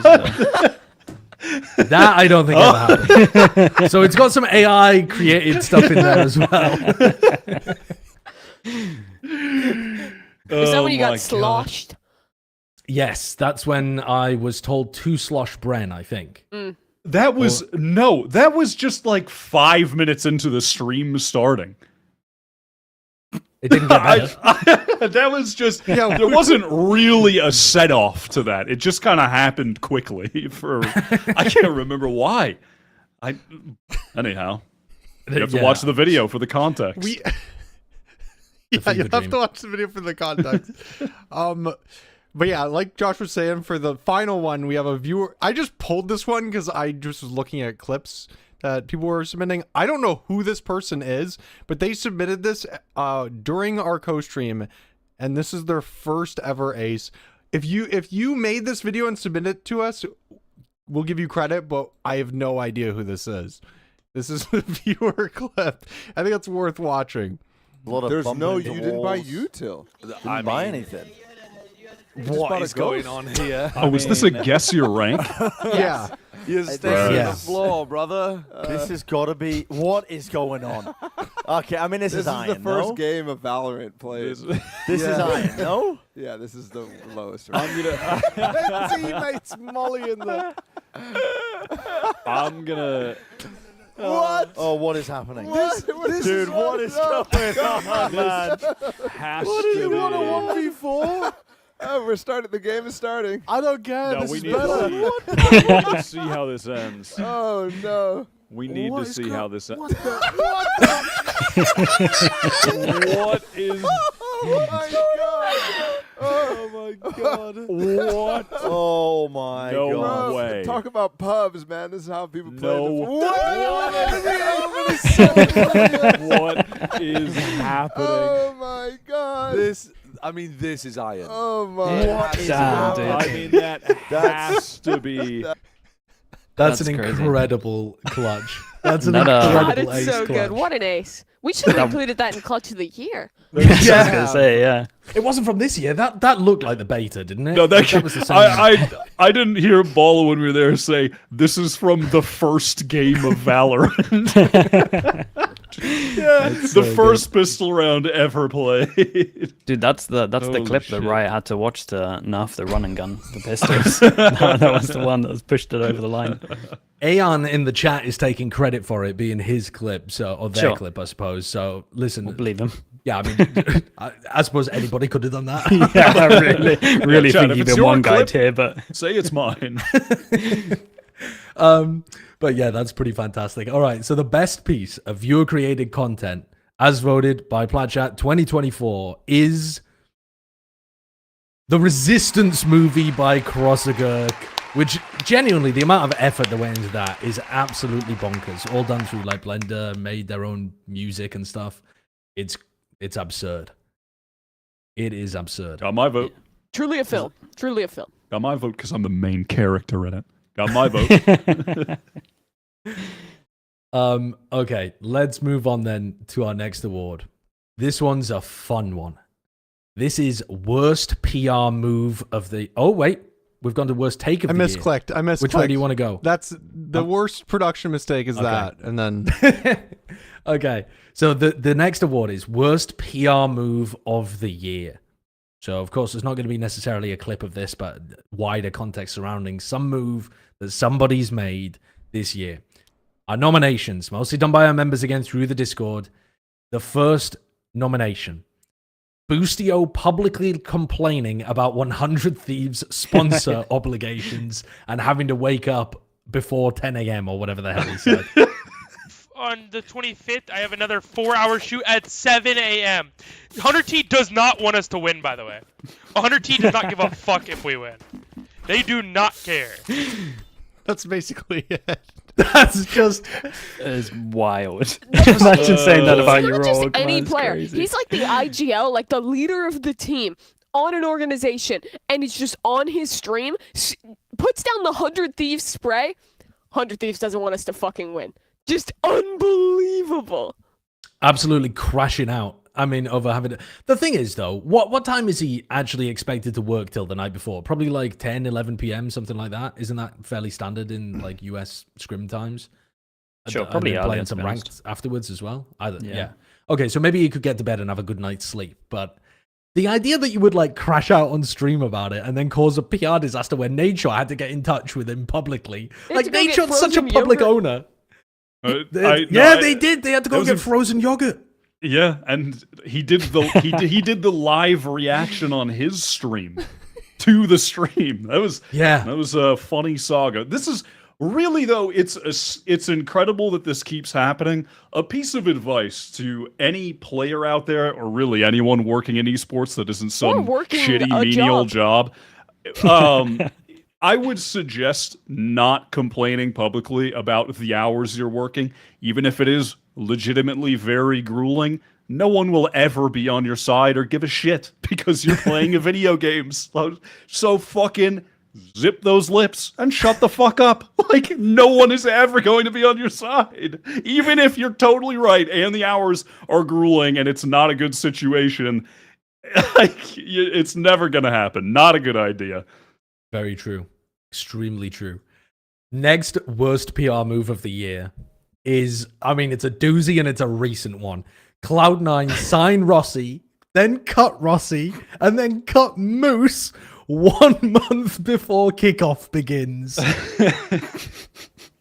Yeah. That's a big one. That one seemed to They haven't upset announced people. a replacement, have they? They just said that they're trialing. I've been out of the loop. I believe. Oh, yeah, right. Okay, Yeah, they did it got announce announced. that. Okay. Yeah. I've just been in Christmas, like, hyperbolic time chamber. You're Santa. Sucking up roast potatoes. He had to deliver all those presents. I've just been guzzling. Jesus. It just it made it worse because we had a standout event where Rossi was just their best player. Yeah. So that's why it really hit hard as well. Yeah. That's an incredible one, especially because if we had I think we did have this award last year actually, but surely Cloud9 would have won it for when they dropped Yay that year too. Which back to back. Was that last year? It was beginning of this And- year. It wouldn't have been during our things. It was Yeah. after. No, they dropped Yay last year, didn't they? Oh. Beginning Wait, of no, last it year. was the year of kickoff, so 2 Yeah, years that's ago. 2020. Yeah. Right. It was end of 2022. Oh, but I'm already considering 2024 last year is the thing. Oh, I see. Yeah, and you know what? Fair enough, because I saw a man today with as many noses as there are days of the year left, which is weird because he had 2 noses. That doesn't quite work unless it's what does it? What the fuck? My dad on New Year's Eve. about? On New Year's Eve, my dad would always come in and say, "Josh, I just went outside and saw a man with as many noses as there are days in the year left." And I'd be like, "Whoa, that's crazy! Like, how many noses does he have?" And he goes, "It's one. There's one day of the year left." It was bad dad humor, except I said it a day too early, so it implies that I saw some like conjoined twins or something. So, kind of beefed it. Okay, where was I? Next, worst PR move of the year. We were on Rossi. Oh, yeah. Now this one's a bad one that we've already referenced. Bleed get kicked out of VCT. The first team to be straight up removed from VCT. That's going down in the history books.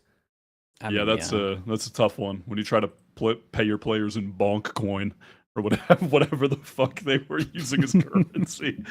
It's tough.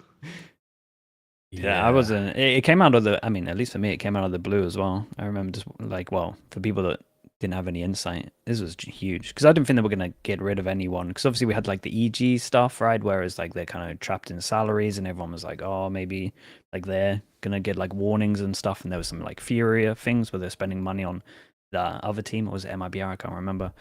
And then. Dude, it's just big though. Like you've got to really fuck up to get kicked out. You really don't do and your basic giant. duties as an organization that is getting paid to be in a partnership. Like, Yeah. I think what's awesome is that they successfully branded themselves around being rich. Yeah. I think that's really the icing on the cake. I mean, it's the classic fake opulence thing, right? Like you're taking your players out for $1,000 champagne in like the hip bars in Singapore and keeping them up in a mansion, and then not paying their salaries. But also, that's you're saying that, and that's a well-known thing in esports, but it's also a well-known thing in just all like financial scam culture. Is that the people who are saying, "Dude, I got tons of money. Listen, buy my course. I'll tell you how to make as much money as I made." Like those people always splash in whatever little money they have to try to make it look like they have more because they're trying to scam people. It's exactly the same. It's like straight out the playbook, man. It's crazy. We should sell a course on podcasting. We're famously the best monetized podcast in gaming, so we should sell. I mean, if the problem with doing a course on podcasting is we do actually have a reasonably successful podcast. We should be doing it on like how to get sponsors in podcasting, which we suck at. You know, you have to sell the course in what you're bad at. That's the real scam maneuver. Let's move on to the next one. Worst PR move of the year. It'd be difficult to beat what we've already gone for, but here we go. I manually put this one in. Oh wait, no, sorry. Oh no, I love the last this. one. The last one I manually put in, but I jumped the gun. That's all right. That's all right. Okay, let's go for the. No, you know what, Kurt? Let's go for the one that you put in first because you've just. I'm so proud of myself for this one because I think this is a good. And honestly, you're so right with this. I think this one. I'm gonna just I'm taking host duties from you for now. I think this one got overshadowed by all the other stuff that happened this year, and not many people remember. But in my opinion, what Na'Vi did to Doom Bros is unbelievable and should be acknowledged. They lost one game in stage 1 of EMEA last year. Then they lost to Heretics in the playoffs. Then they cut Doom Bros. And then they proceeded to win one match for the rest of the year. They just kept losing to one of the top 3 teams of the year and like barely lost and then got absolutely don't get me wrong. The people getting pissed at Cloud9 for dropping their 2 players is valid. It was a fucked up thing to do. But in my mind, this is like leagues crazier because like we have the actual evidence of like the team being so close to making every global event and then the org being like, "Yeah, fuck this guy." Like it's crazy. Yeah, it really is. It's absurd. I think this is well deserved. But does correlation equal causation? I mean, it seems a little obvious in this situation, though, perhaps. Almost Things too obvious. change. Maybe there's something else going on. Maybe they need some type of leader who's not actually a player, but like adds insight outside of the server. Maybe they could call timeouts too. I don't know. Some brothers, perhaps. I don't like the idea of that. Maybe from Sweden. It can't. I feel like it can't win worst PR move of the year though, for exactly the reasons that you said, Kurt. Is that for somehow it didn't affect Navi's PR. Like I would be thinking twice about joining Navi. I mean, you saw how like depressed the team was after. No one wanted to play. Yeah, I'm watching just like someone win a clutch or so, and it's just dead silent. It's like, holy hell, this atmosphere is crazy. They're all wondering which one next is going to be on the chopping block. Yeah, pretty much. I reckon they were just all pissed. It was just someone in the org that honestly didn't know what the hell he was doing, and they just had to do it to please sponsors, and just royally fucked up. Oh my god! I just realized a nomination we missed for this one. Yeah? I suppose that our members missed. Yeah. The Chet chicken nugget crash out. That was picked by our members, but I didn't know how to like articulate it because it was kind of like an elaborate It's not really a thing. PR move. It's tough to He's not tough to associated define. with the team or really Valorant anymore. Honestly, though, it is a PR disaster because all he did was tank his own like. It's not like he was the most liked person in the scene anyway, but it definitely made him look worse talking about a chicken nugget salary for the guy who coming in to replace him. Yeah, it looked great. It also, I've missed this totally. You missed the whole thing? You missed it? Yeah. When Bonkar came in to replace him on NRG, he talked about the fact that they only picked up Bonkar because he had a chicken nugget salary compared to what Chet was being paid prior. But the problem with that is that it's like, by boasting about the amount of money you're being paid, it fuels the people who think that you were a bad coach being overpaid. So now they didn't even realize you were being overpaid. Now they've got extra ammunition to throw at you because they were like, "You were earning how much? You were not on a chicken nugget salary." I'm not anti-Chet, but it's very bad politics. It's very bad PR. That's tough. Yeah, I mean, after the energy choke too, just such a shadow was cast over his career from all of this. And it's a great point, actually. NRG, let's be real. Bonkar started it. I don't want to make it sound like Chet started it, though. Bonkar started it by, like, in the announcement video, talking about, like, I'm going to actually know the game, unlike your previous coach. It was like something like that. He alluded to it. Like, yeah, but it was all pocket. Video. Yeah, in an NRG video. Yeah, it was interviewing him, and it was like, "What's going to make you different from as a new coach?" And he's like, "Well, I'm actually a very experienced coach." He's gonna like. It was out of pocket too much because it's just off memory, but it was out of pocket. Yeah, he said I actually know the game. I think. Which is legendary, to be honest. It's the kind of thing that's really funny if you're friends with the guy you're replacing, but they don't know each other. I mean, yeah, true.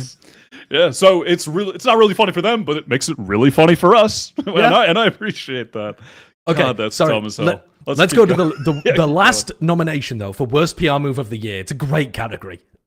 This one was honestly, this one isn't even really this year, but I think it should still count. It was Leviathan cutting Nozwa on Christmas Eve, right before kickoff, and making Aspas annoyed for the entire year, basically. They just set the team off on the worst foot possible, I think. It's criminal.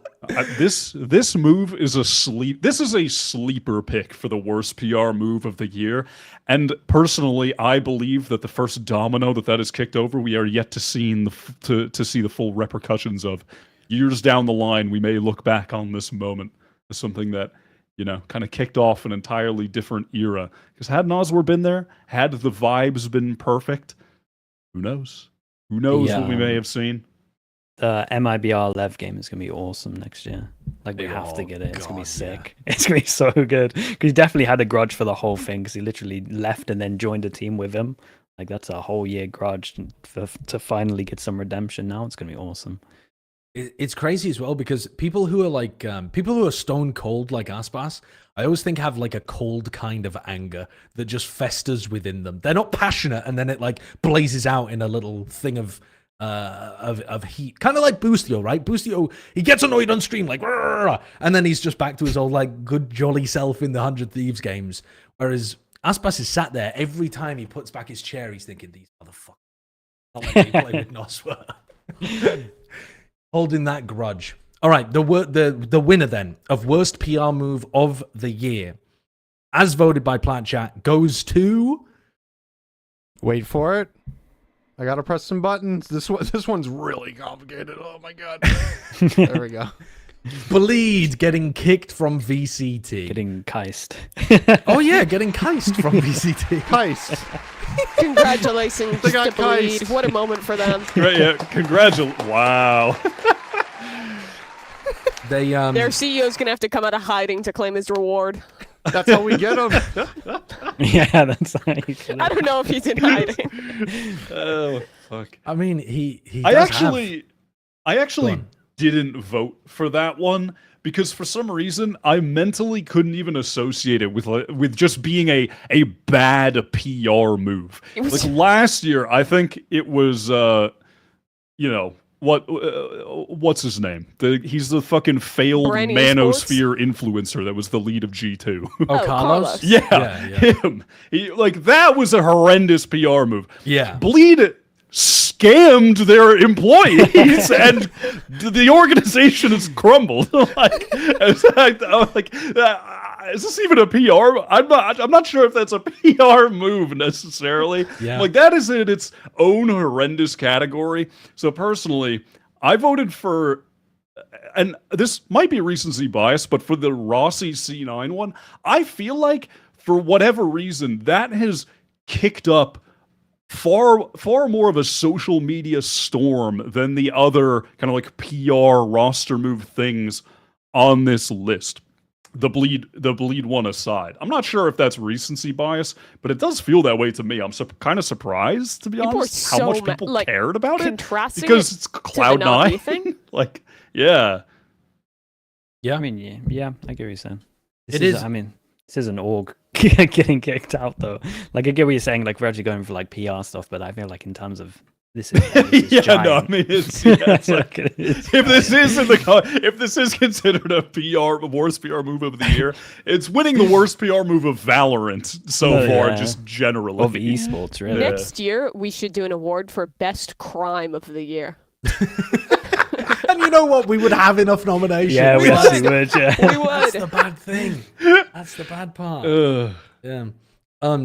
Okay, let's move on then. We've got our worst PR move of the year. Let's go. Let's keep the negativity going with production mishap of the year. We've already alluded to one of them. When did our employer fuck up the worst this year? Let's find. Let's publicly vote. Well, so there's only 3 nominations. 2 are VCT, and one of them is us. So we'll do us. It was us. It was us. It was definitely us. Let's start with us. I love my salary. So the first nomination for production mishap of the year was on the co-stream for Shanghai, and it's the rest of us baiting Bren into hitting a green screen button exactly at the worst time.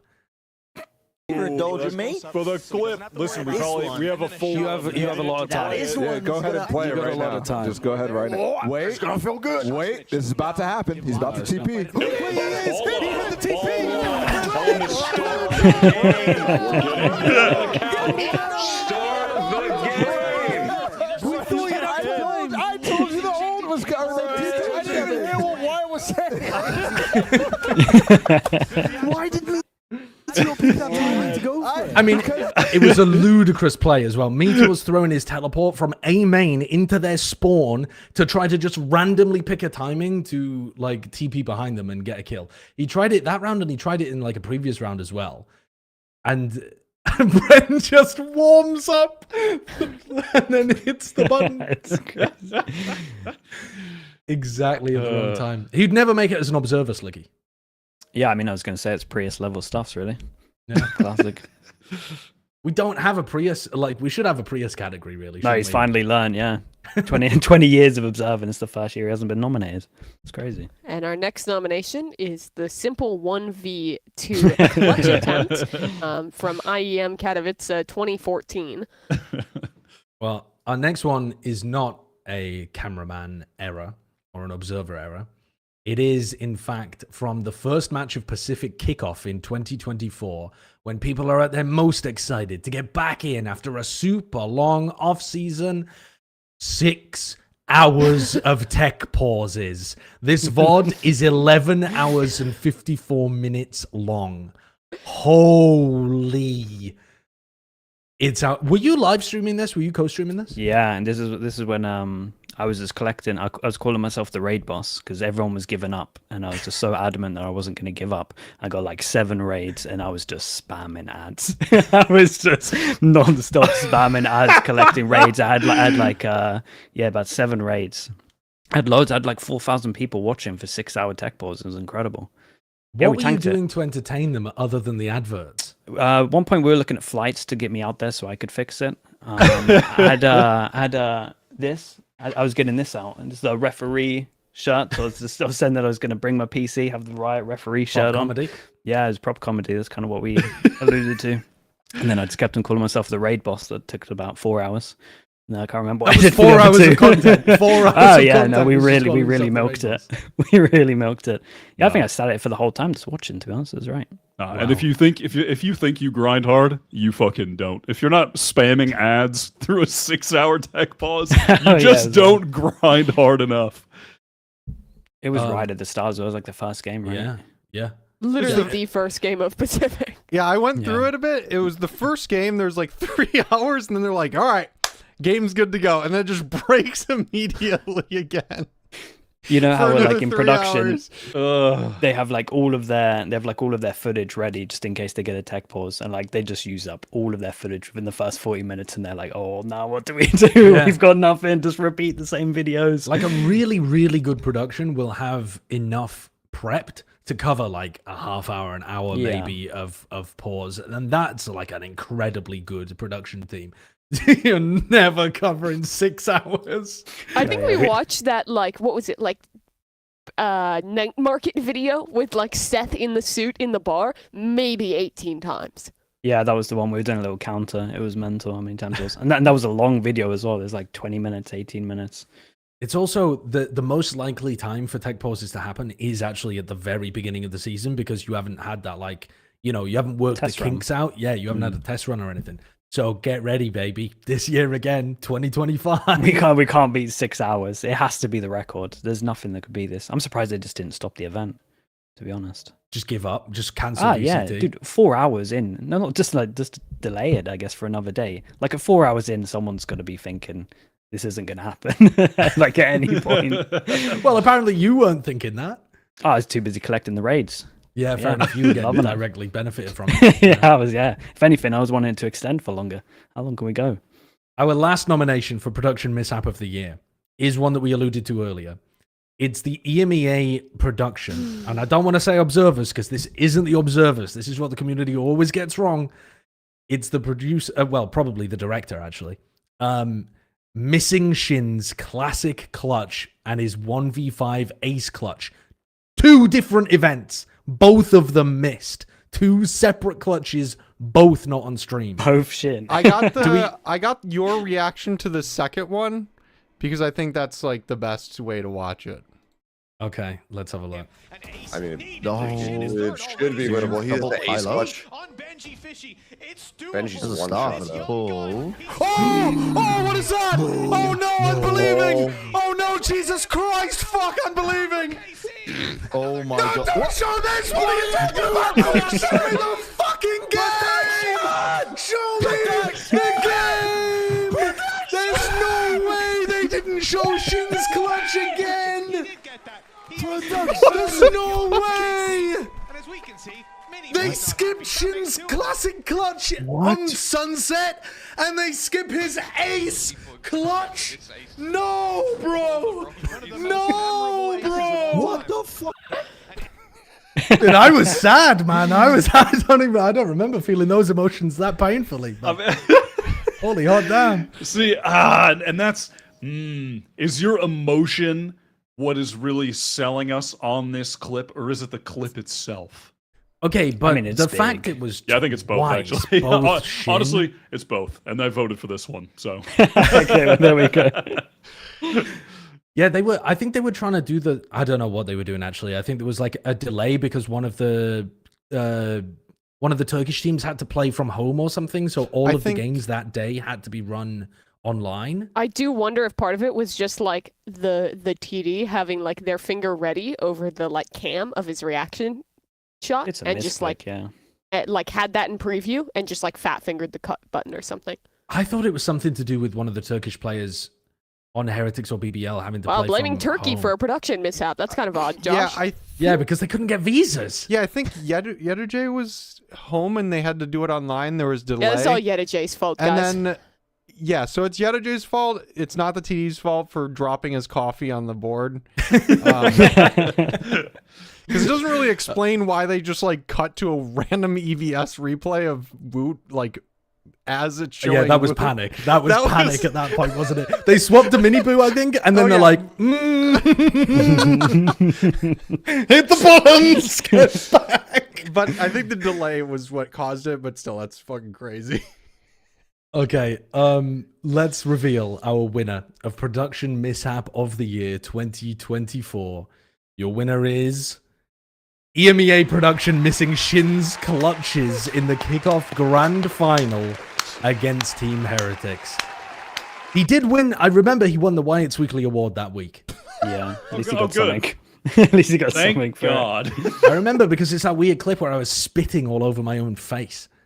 What? What? How were you doing that? Just like in the air like a fountain? No, you know when you're really angry and you're like, your spit just flies everywhere? It was just a very spittle-filled... The Weekly Award's gone off the rails since you left. Yeah, that's true. Okay, if we're talking about something else that's gone fully off the rails. This award is a new one for this year.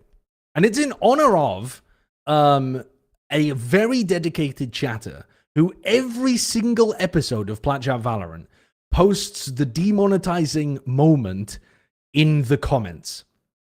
Let me find the name of the chatter. I see them all the time, but I've forgotten their name. It is, was that a SpongeBob reference 533? Wow. Their name Amazing. on I didn't Discord remember is that. Kaito, so I think that's their actual gamer name. Okay. You don't think they go by "Was that a SpongeBob"? like, Maybe in that's day-to-day their life? new rebrand. So Okay. So they keep track of all of the people and all of the demonetizing moments that have happened, right? So first of all, the award for the most amount of times that they have demonetized the show by saying something like a swear word too early on. Number one, more than double the second place person. That's wild. Is Bren. Congratulations to Bren for most demonetizing moments. He had 8 demonetizing moments this year, compared to, in joint second place, me and Bala with 3 each. And I think we really need an honorable mention to Arden, because he stopped being on episodes around like Madrid and still got 3 in there in like, Yeah, that's 2-3 impressive. months of episodes. That's some good work. I'd also like to give a shout out to Kurt, who's in 4th place with 2 demonetizing moments. Which, considering that Kurt doesn't speak very often on the show, it's a large amount of demonetizing moments. it's usually because I have no excuse. Tied with Mimi. No, the best one was the one where you had Bren's. Just, I want to be very careful. Do not mention one of them. Because it demonetized the one entire that talks episode. about some certain dimensions, don't say the word Oh after. no, not I'm Okay, not, you I'm want to go not in on that talking one? about Okay, the okay. 3-dimensional. Oh! The 3-dimensional. That's all we can say. Gumming, like when you have dentures and you're using your gums. That. Wyatt, carry on with your there anecdote, please. there was the other one where you were watching him play ranked, and he said, Oh, this was incredible. Yeah, you were just watching him play ranked at the beginning. He forgot we were streaming, Yeah. basically, and then everyone in chat had to tell him, and then we just started watching his game. Yeah, we unmute his stream. Oh, there's He this just demonetized. But you're absolutely right. As soon as he was This is the easiest unmuted. show to show up for. Google Calendar link, Well, I mean, everything. I hit 2 nice shots. There we go. How many fucking minutes hit was 2 that nice in? Like shots. 2. 2 minutes in. For context, he just didn't show up when the episode was supposed to start. The other 3 of us were there 15 minutes early, ready to go. Kurt worked hard. He told Brent exactly when to come. Brent's in the middle of a ranked game, still streaming when the show starts. We pull it up, and he swears demonetizing the entire episode. And showing up, I think, 20 minutes late by the end of it. Dude, I'd also like Great. to... Kurt puts an assist on the board for that one, though. Yeah, surely. Yeah, I'll take the assist on that one. The best demonetizing moment was also something that our viewers in the member Discord voted on. There was a clear winner. However, unfortunately, this was also the moment that got the entire episode demonetized. Not just like... it's not just like swearing where if you say it at the beginning, it gets the episode demonetized. Kurt tried to cut out the segment so that we could still earn money from ad revenue. And it recommended we cut out an hour of the episode because we kept referencing the same word over and over again. Now, we're not going to say that word, but it's to do with Australian bagged wine and the Arsenal fans from the English Premier League, okay? And it was three-dimensional... Wait, what if we're talking about just the football game? You can't. The Arsenal fans are not allowed to talk about it. That's crazy. That's wild. So, I don't know if... Are we going to show any kind of clip? Do we have any supporting assets? Surely not. This website's algorithm is radicalizing the youth, and but your video gets fully demonetized if you say 3D spooning. That's crazy. That's fucking wild. The 3D spooning though was, I mean, it was heavily referenced during that episode, and it was. I mean, I feel like that to me felt like the beginning of the slippery slope for Sliggy. Yeah, that's what started it all. Yeah, so it's all your fault, if anything. That means, none of the co-stream we did should be getting any monetization. You guys were talking a lot about spooning. You can say the J word. We were saying J, not G. Oh, we were saying a lot of. You're making it sound like we were dropping slurs on the Shanghai Coast stream. We weren't. We were just being a bit horny. We were just, like we wasn't... One of those is an exercise. It's not weird. It is an exercise. It's true. Exercise? Yeah, I was doing it at the gym earlier. It's a muscle. It's not a whoa. That's not what the... Okay, let's move on. So that was our most demonetizing moment of the year, was three-dimensional spooning. It was Bren. Let's move on to our next... Yeah, and Bren, who won the most moments, yeah. So let's move on to our worst take of the year. So this is as nominated by our members and as voted on by the rest of the people on the show. The nominations are Sideshow claiming that Plat could beat Gen.G Fishy in Fortnite 1v5 or 1v4 or whatever. Sorry to go into this, but I when I was interviewing Nilzinho, he said as part of the thing, what they did to like build up some of his confidence is they like 1v6'd him or something on Fortnite, and he was like owning them in 1v6, like taking them all out. And it's like that's just what you're gonna do on the site. Like you can do this in the game, just like practice around, just doing it and being like much being like you are the guy. I'm sorry, but a bunch of people who've never played Fortnite going in and playing against Gen.G Fishy. No, but I think some of them have played. They've got Zoomers on their team. They're going to get fucking rolled. Yeah, he's just out here building this multi-story buildings. I think we could take him. Not a chance. I think the four of us could take him. Marlon's played a lot of Fortnite. I'm cracked. Don't get me wrong. I'm cracked, but I've played against Gen.G Fishy. I've played against fucking Booga and people like that in Fortnite. Dog, I cannot touch them. There ain't a single time I can put even a single fucking bullet into that. It's insane. I'll get him. All right, you worry about the building stuff because I don't understand how that works. In Minecraft, bro. Shut the hell up. It's worth noting that if we go a little bit further into the VOD, let me find it. Ah, crap. I'm choking, guys. I'm choking. Yeah, you really went for it. Gen.G Fishy was in our chat, and that's what he said. He responded, for any audio listeners, saying, I'd still beat these guys 1v4 with them having mechs they don't know. I literally don't know. I don't know what a mech is. I didn't then and I don't now. That's a bad take. That's a bad take. That's a tough take to throw out there. Yeah. We never proved it wrong, though, so I suppose it's, it didn't end up being false. It's just a stupid take. Now, one that did objectively end up being wrong It was Wyatt's take from the beginning of 2024 about What did I say? Zeta. What did I say? If I made it onto any of these doing 2 episodes, I'm him. I made it. I made it. It only took me 2 episodes to have one of the worst takes of the year. Wyatt predicts Zeta to be way better with their new roster. It should have been. This is a very long clip, so despite what Wyatt says at the beginning, this is a very long clip, so we'll have to cut it short. You're playing at 2x Zeta speed. division. All right. Okay. Zeta division. That makes I'm gonna sense. Go ahead. I'm why? gonna keep this short and sweet because to me, I'm done with the debating. I'm done with the narratives. I'm done with the but what if? Don't care. I'm gonna keep this nice and simple, guys. What does 2 + 2 equal? 4.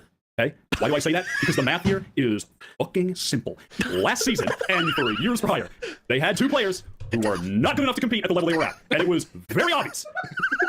Even with that being the case, How is it 2 + 2? Shouldn't it be like 5 - 2? What math are you doing? I'm illustrating how simple an equation this is. Sorry. The flow. They had 2 players who simply could not compete at the level that they were at. The level for the international stage for sure. Not even the level for the regional stages, okay? And they were dealing with that situation for a long, long time. Regardless of that, they were still able to win the LCQ and go to champions, which is ridiculous. And then finally, they make changes. They could have brought in literally any 2 fucking players on this planet. And they did, except they're good players. Except they're very good players, which is even better. It's even better. Okay? They bring in 2 solid players. They have a rounded out roster. So what am I saying here? They made it. They fucking won the LCQ, and they still had good results with a team that was clearly not well-rounded, that had way too much on the shoulders of Depp and Laz. Depp, who, by the way, was fucking phenomenal last year. And now they have a full roster of players that can compete. Guys, they're going to be way better. That's it. And that's all I'm saying. It is not some... They're going to be way better. Yeah. Now, Where Sliggy, did it all go wrong? where did it all go wrong? I mean, it went wrong from Icebox and then everything honestly, they probably looked like one of the worst teams outside of Bleed last year. So you couldn't have been much. You could have been much worse. They were only better than the Volunteers. Pretty shocking, honestly. Yeah, no. At kickoff, they made it to play-ins, Shocking right? stuff. It was like Gen.G, Zeta, and RRQ in play-ins, something like that. Yeah, I think that might be right. Well, RRQ famously a great team, right? Well, I mean, Gen.G were. They couldn't. You know, maybe they could have been this year's Gen.G if only. That might be a good things had gone segue, differently. actually, into the next It is nomination. a good segue. It is a good segue because the next one for worst take of the year is Chobra predicting RRQ to be a top team in Pacific, and not just that, because Which that year would have is been this? that would be bold. Yeah, exactly. But Chobra actually predicted them to win kickoff. You know, it's funny that you all think Paper Rex is going to move out in first in Group C. That's crazy. Is this wait? Does the order matter? Listen, is what Chobra has here is that he's picking RRQ as his first. Well, I am. I don't know if Kurt read my mind, but here's what's going on, okay? Because I had T1. Oh my god! No, it gets even crazier. It gets even crazier, right? Because I originally had RQ and T1 going to Madrid. And I had no Paper Rex. And then I thought about the bracket. And I was like, if I think RQ is getting out of first in Group C, which I do, because I think Paper Rex is going to have a little bit of a whimsical journey through groups. They're going to go into play-in. Paper Rex is going to clear play-in. And then they're going to meet T1 in the semifinals. And they're going to beat T1. Because I think T1's going to... Can we see the actual group, please, Kurt? Like, how it actually played out? I mean, I believe it had RRQ going out in last place in Group C. In hindsight, that group is even more hilarious because of Gen.G being excellent, which we now know. At the time, though, we didn't see Gen.G that way. No, to be fair, yeah, that's true. They looked like a middle of the pack team with kind of some players that were the leftovers. No, we definitely didn't see Gen.G simply coming. were not. I mean, that could be another worst take of the year, was like our rank of Gen.G, frankly. And from the very beginning. Yeah, and Heretics, actually, both. But instead, let's go back to Bren, who really should be here to defend himself, I suppose, because he's clean sweeping all of these shitty awards. But the next 2 takes are both Bren for worst take of the year. And this one is him defending his top 15 players for Masters Shanghai. Wait, can I just hear Bren's list just for the? I would love to get a rundown of Bren's, 1 to 15. I'll go from 1 to 15 for Bren. Okay. Rank 1, Ospas, Texture, CNED, Jing, Something, Kang, Alphayear, Bang, Durka, Leo, Mazzino, Meteor, Forsaken, Craxus, and Asuna. You're going too fast, It's like I'm on a roller coaster. I have too many reactions. From number 7 onwards, that was like getting punched repeatedly. Oh, holy mother of God! Number 7. Number 7 was Alpha, I think, and I was like, Alpha, "Damn, yeah. you're rating him high," but like Alpha, I feel like did pop off recently with them making it to Shanghai. Gotta put some respect on Alpha's name, man. Got to do But it. then was there? Durka was in there, and Durka having a shocker. He had Bang at 8, Durka at 9. You had Durka at 9. I don't think this is his tournament, man, compared to previous tournaments. not even It will be. It will be. Trust me. It might be. No, I'm kind of on that. It kind of was though, wasn't it? Didn't Durka have a really good performance at Shanghai? Yeah, I think he actually might have. did. It was only the beginning of the year that he kind of Wasn't this great. also the tournament where Bren just forgot about an entire team or something, or like an entire player? I think there were loads. I'm sorry. Yeah. I was gonna say that this top 10 list, like every top 10 list we did, there was loads where he either like forgot a player, or he put like Buzz at number 1, or he just like didn't watch loads of matches and then just told us at the end that he didn't watch like all the Fnatic matches or something, and he was just guessing. It's also I love that. Wasn't it Champions last year, or what tournament was it where he left Alphayear off of the top 20 entirely? That was during 2023 peak champs, Fnatic. right? Yeah. Now we Not in the top 20. flipped it, and now he's like number 4. You know, one of the craziest things actually when I was going through our awards for this year was how few people rated Alphayear. He got only 1 nomination for Sentinel of the Year, which compared to like a previous year, but he also wasn't playing very much Sentinel. Yeah, I mean that's one of the issues, because it's like, where'd you even put him? He also had a bit of a shocker year if you compare to his actual like normal performances. Yeah, I think his ISO was. He was pretty good at the cooking. international stuff. His ISO was good. Yeah, but yeah, I'm distracting us now from focusing on Bren's crazy takes. But of course, none of this entire awards season would not be complete without us mentioning, either in Rant of the Year or, as we've put it, in Worst Take of the Year, with Bren's Aspas rant calling him a stats player. Okay, let me roll this one back. Let me roll this one back, because I think there's a lot of players on that team that want to win, but there's one player in particular that I feel like is just there Who? to exist, and he knows that he's good, and I feel like I'm not saying the hunger isn't there anymore because I'm not inside his brain. It's Aspas. I'm a fucking Aspas hater. It's like you've hit the core of the issue. I think I'm a fucking Aspas hater, man. I think genuinely listen, he's a great player, but I think this guy, he's found out the formula for the VLR rating, knows that if you die less, you get fucking rated higher, and all the stat Stevens have been gassing this guy up. Watch his gameplay. Watch him try and play to his outs in a clutch scenario. He's gonna play for kills in his life. Like just Okay, he does do that. He does misplay. You're a phenomenal player, Aspas. I'm telling you right now. Just where's the fire? Where's the passion? Show me it. Show me the passion. I want to see the fire. I don't want to see you just like, whatever, well, you know, I gave it my all. I understand there's times where you're dropping 50 and it looks like your team has their fucking monitors off. I understand that's the case. But just, I want to see the fire, man. And it didn't felt there. It felt like a fucking manufactured team. A manufactured super team. It was like that one Rocky movie where the fucking Soviet Union has got like the genetic engineering in that dude, and and Rocky Balboa's out in the snow, and he's got a fucking log on his back, and he's like, this is American grit and independence, and they beat the piss out of the manufactured like the dude. Do you know what I mean? Like, Which one is Aspas? I'm completely lost. Aspas is like analogy. the big Russian dude that's roided out of control, and like, look at this. He's out of bed and he's trying to break his fucking hand. This is crazy. Oh, it's like midnight. He continues afterwards, but just more quietly. That should have won. so that should good. win 2 awards. The Rant as If well. we're being yeah, real, it's it should really good. win Rant of the Year. I voted for it as worst take of the year. I think it should sweep both of them. Strong contender, more than a contender in my eyes. A motherfucking winner.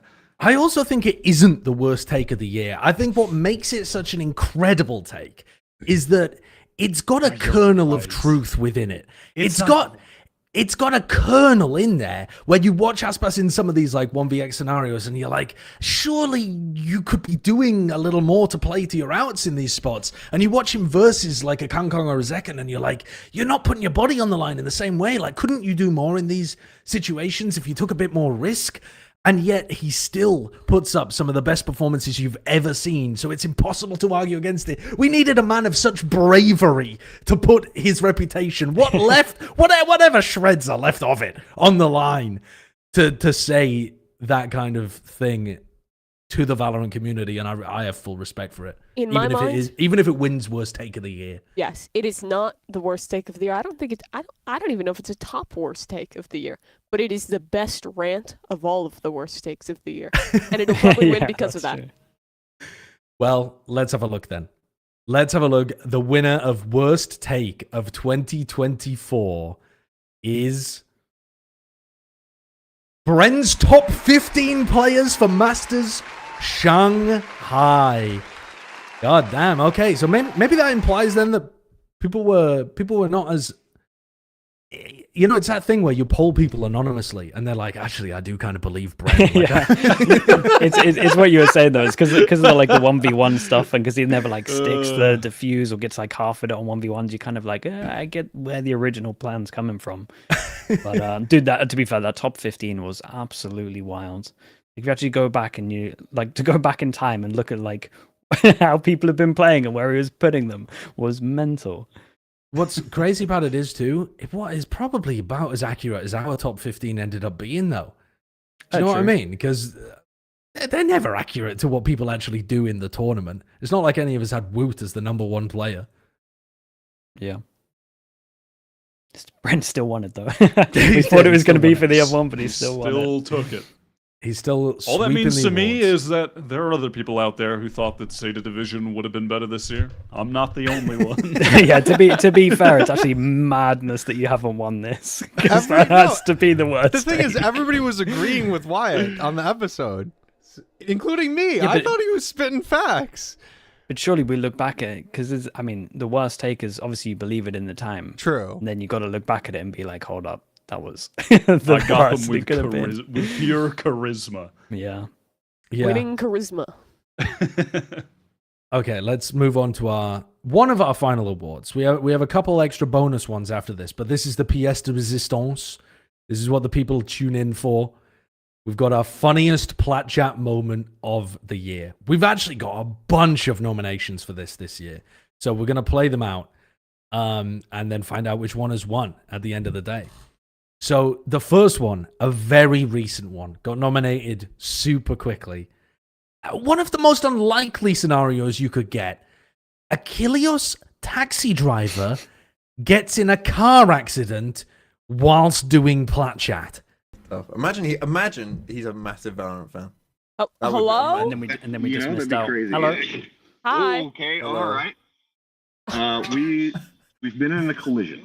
What? No way. There's no way.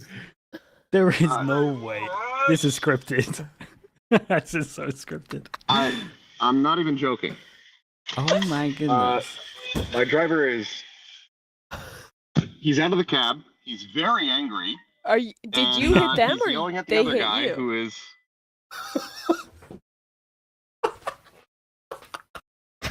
not the. Well, we've been in a collision. It's fucking funny. It's absurd. The The best part, chances of too, this is mental. just before we started the clip, we were making jokes about him getting kicked out of his cab and having to roam the streets. And not a minute later, he's out of the cab roaming the streets. And it takes him like 10 minutes to find another car and actually get home. And he's just doing the episode walking the streets of Seoul after this collision. I will say as well, you said that it's That the is most fun. unlikely thing to occur, and I agree. But the two countries where I've been scared inside taxis They're terrifying. were South Korea and Turkey. Those are the only two countries where I've been scared inside taxis. But we rarely do like call-ins from people that aren't True. home. So we decided to That's a go good- for yeah, that, that's a good and then point. this is what happened. Now, do you remember when we were in Seoul for the co-stream, Josh? That one driver who was taking us Yep. back, open freeway, and was still somehow just drifting between the lanes, stutter stopping over and over. Dude, what? also so Get me many- out! There's no one else on the road. Just drive straight. It's gonna be okay. So many of the cab drivers in Seoul that I experienced were like also did like the fucking like the Walter Jr. like 1 foot on each pedal metal, Yes. and we're like gas brake, gas brake, gas brake. It's outrageous. The Walter Jr. is an incredible reference. I just watched that episode recently, actually. It's so good. Oh my fucking god. Kurt, we've moved on from worst take of the year as well. I don't know whether you're trying to get a late entry for production mishap good or call. what's going on here. There's been too many production mishaps for this one. Thankfully, the year is We got to over. tighten things up. Really This has got to be our quickly, best episode. Also, since we're on the topic of Seth, it's not in here because it happened so recently. But I really loved the Seth Manscaped read. I think it was last That was episode. good. But Yeah, him that was good. phoning in from the resort was That was pretty That good. was a That good was- one. That was a very good one. I really enjoyed that. The next nomination, though, for funniest Plat Chat moment was a big throwback here, showing Finesse a picture of Zelsis dressed up in a maid costume. Yeah. Yeah, it's actually looking a lot better than I thought it would at the beginning of the season, too. But holy fuck, VLR still lists Zelsis as the sub. That's the funniest joke I've seen. Thank God, though, that... Thank God, though. Bro, I'm done with that picture. Don't. I'm not. That's actually the first time I've seen it. I'm just getting started with that photo, if I'm being honest. I don't know what that means. You couldn't complete a sentence after saying that. your brain was just stuck in No, thinking and about that is made Zelsis. that has led me to a suggestion actually for the 2025 Plat Chat Awards. We definitely need a most sus moment of the year category. Okay, so that was a recommendation by our members, and I realized that we can't have that because there are too many of them and they're too bad. What do you mean? The Shanghai Coast stream would generate like 10 of the most. We'd have to like, exclude that. Oh yeah. we that would have to be excluded, but maybe for 2025. It's the older, I've said this before and I'll say it again, the older we get, the closer we become to just being the weird horny 40-year-olds in the corner. Our audience is like primarily, I don't even know what our audience necessarily is in terms of age, but like Valorant Mature audience, adults. it trends young, Wyatt. It trends young. It didn't take much this year. Even the picture of the bee, you were losing it. The Yeah. bee The picture bee was really hot. set you off. The bee was hot. So, Well- yeah, but Sideshow was loving the bee though. Kurt, That's the next level. Do we need to go in order, or can Sliggy provide the segue? Is it the the bee? next one? I'm not. It's sure. not the next one. Oh, which one is it? I derailed it. No, Okay, no, that's no, no, fine. Let's We'll- segue. Let's segue. I love segues. Okay, I it's love- the fifth one. Got it. Okay. And this was also nominated for Funniest Plat Chat Moment of the Year, which was, it's titled, People to keep Sideshow an is eye on. sexually attracted to a bee drawing. For announcements in the future. Oh, what is this? Whoa. It's actually a really Fan good art. drawing. Yeah, that was That impressive. was really good. That one, if anything, is more seductive. There's something Yeah. about the smoky eyes that, like, Where's this coming from? I don't think Is this anyone else somebody was saying it was cooking- seductive, Josh, though. huh? I think that was just you. Yeah, that's just you thinking No, it's no. seductive. No, one someone else. definitely said seductive. You said I was just Riz. repeating what. Yeah. Mhm. Stop looking at me with those. What is it? We gotta move on. They get these. He's out of there. You picking up a picture What of is the. that He's got a bee whisperer shirt. That's crazy. Tell me someone got you that for Christmas or something. I did. Yep, don't I got know this what for he's Christmas. whispering. I That's got this for incredible. Christmas, not because of that Plat Chat moment at all, but because my wife goes by B, and so she thought it would be funny. And it is. But the fact that just tessellates so perfectly with that moment is, I don't know, some kind of cosmic event. Let's move on, shall we? You can spin this into a loving your wife thing, though. Yeah, so that's you a should win. be attracted to that That's B, a just win. showed great commitment to your wife. Yes, exactly. I'm trying to do a gender reversed B movie where it's just a home movie for us, but we publish it on Hollywood, I guess. What? Next. What's behind the mask? Let's move on to the next one. So the next one was TMV's Plat Chat starting 11. So you skipped it. We skipped one. Oh wait, am I? Dude, production mishap of the year is happening right now. Oh Crazy, my god. unfortunate. Are you sure? Okay. No, you are. Yeah. God damn. Yeah. Coach. I gotta vomit review this one, guys. All right. Okay, so this was a very recent member question, which was, the question was, what would a Plat Chat host and guest soccer starting 11 look like? And TMV took the lead. Do you want to watch the whole thing? It's pretty long. I should also I apply mean, to let's TMV. watch a bit. You would train to be a football coach. I was, yeah. Oh, I did a true. master's degree in football coaching and analysis. So you've got us for this one then. Yes, Well, let's see it. Can I ask first though, who's got the safe pair of hands to be in goal? Do you reckon, TMV? Well, we'll get to that. I think we'll start front to back. So prepared. Oh, you're going from strikers backwards. Yeah. So up front, we're playing a 4-4-2, by the way, so you can keep that as the same cut. The reason I went 4-4-2, old Brexit formation, I thought I'd do it to appease Sideshow. Keep that as he's a good old, he wants the good old days back. So up front, I decided to go with Bren and Mimi. The reason I decided to go with Bren and Mimi is classic big man, little man, or little woman, I guess, up front. Bren, I assume, would just be kind of like, a player who's just creating chaos, just running around, gnawing at the wires, as you would say, Bren. Not scoring many goals, but just chaos. When I was a kid playing football, TMV, Yeah. I'm going to let you on a little secret here, which might make you rethink your decision making. I was undiagnosed with ADHD up to the age of like 24. So when I played football, I got so bored I would just chase the ball like a fucking dog. Yeah. This is what I mean. You can just put you up front. You won't be, it's not as big of a deal if you're out of position. So you can just be in there sprinting I can just be running around like a madman. We'll be that's what I throwing want. corners into you. You're going to be our version of Slabhead. You are just get your head onto the ball. Yep. Yeah, we're just going to be pinging balls up to you. You're just going to be there jumping around, creating chaos. Mimi, I put alongside you as a kind of, mercurial presence. Is going to be the main goal scorer, I think. The rest of us are going to turn up on the team coach. She's going to turn up on her own on the train, with a posse around her, and she's going to be kind of a star striker. At left, skip forward. Where was Wyatt? I'm gonna see. Where was Wyatt? midfield, I put Wyatt. There you go. Just because I think Wyatt kind of has the look of a winger. They're often more kind of the showboaty type people. Dyed hair, just kind of like fits the kind of feel of it. On the right, I put Sean Gaz because a lot of hard work, physical presence. Again, kind of has a David Beckham haircut. I just kind of thought it makes sense. Yeah. In the middle, I've put me and you, Kurt. The reason I put me and you in the middle is one, because that's where I play. But I put Kurt alongside me because, just dependable, always there. Let's skip to what he says about Minnie. What he says about Minnie is great. Let me find it.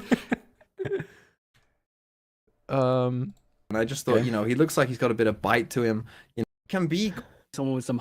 the ex-Fnatic coach at right back. Minnie! The reason I put Minnie there is because he looks like a right back. Sorry, why are you surprised at this, Sliggy? Yeah. Surely we need someone with some height and defense. That's That's ludicrous. the thing, though.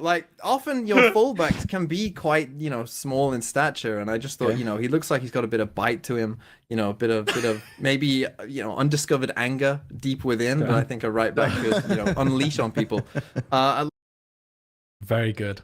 I love that. We need to do that at some point, by the way. We need to get that started 11 out there on a pitch. Yeah, I have some bad news for our offense, though. Bren told the story about his failures at football. I was in soccer for one season as a kid. And I was also a like dandelion picker, sit down in the field when nothing's happening. So you guys are gonna have to keep the ball near us, or the attention is waning.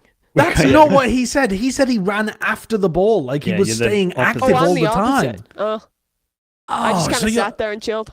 You just sat. You literally sat down on the floor when the ball wasn't near you. Yeah, and then I got up and I did my job when it was close to me. What's the point of standing all the time? You're conserving energy for the game. Honestly, based, incredible. More strikers should be like you. Let's go for the next one. So, next nomination for funniest Plat moment of 2024 was, in fact, that Wyatt's Weekly Award earlier that I said went to Shin after both of his clutches were failed to be shown on camera that week. All right, Wyatt's Weekly Award this week. Oh my god, who the hell do I give it to? I should have thought about this beforehand. I give it to Paperthin. He just got a new cat. No, I'm not going to give it to Paperthin for getting a new cat. We just had the kickoff finals finish. DMV. I'm not giving it. He just got married. Did he? Yeah. You didn't see? I think you're trolling me. They're both trolling. Yeah, just incredible amounts of trolling. Give it to Slicky. He went on. No, he got divorced. It's got to go to a player. It's got to go to a player. I don't know what I'm saying. I'm gonna. Who the fuck do I give this to, man? Give it to your top 21 player. Oh, yes, Brennan. Yes. I'm going to give it to my top 21 player. A player who has been through the misery. They've known the worst of times. And now they're in the blurst of times. And they're about to blurst all over everybody at Madrid. I'm going to give this Wyatt's Weekly Award to Shin for making it through the darkest of tunnels. Yeah, the darkest of tunnels.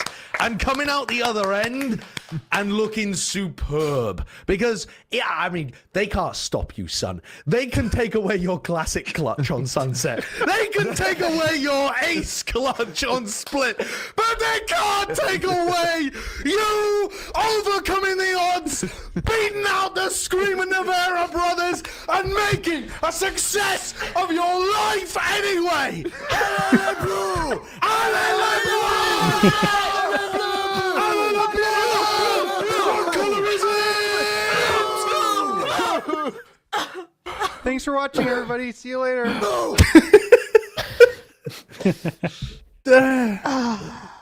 Well deserved, I reckon. Yeah, makes sense to me. Yeah. Allez le bleu. Okay. Our next one is much more low tempo than this, but equally as funny. It's Wyatt reacting to G2's theme song in a way that he didn't think was going to get captured on camera. Remember when I said G2 were going to start gaming? I don't remember that. You did say that. I remember that.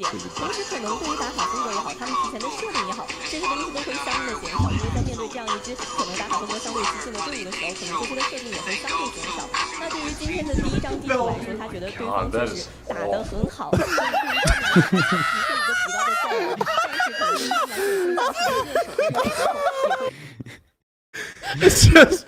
It's just so candid, so unfiltered. Oh god. That wasn't an official clip. Wasn't a bit. Also, that was after G2 just won, I think. Yes. Wasn't that they just won a game? Probably.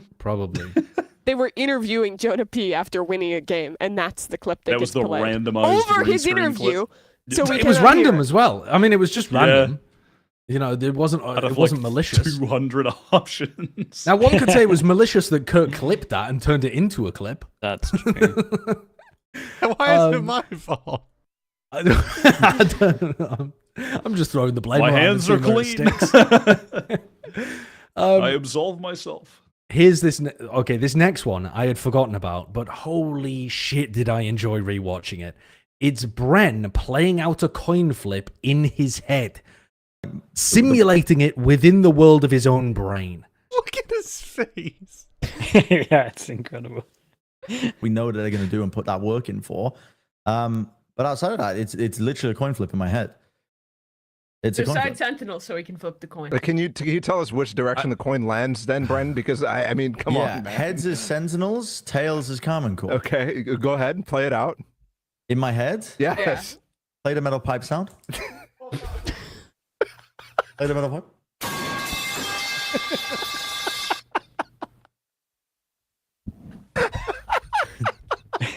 Play it again.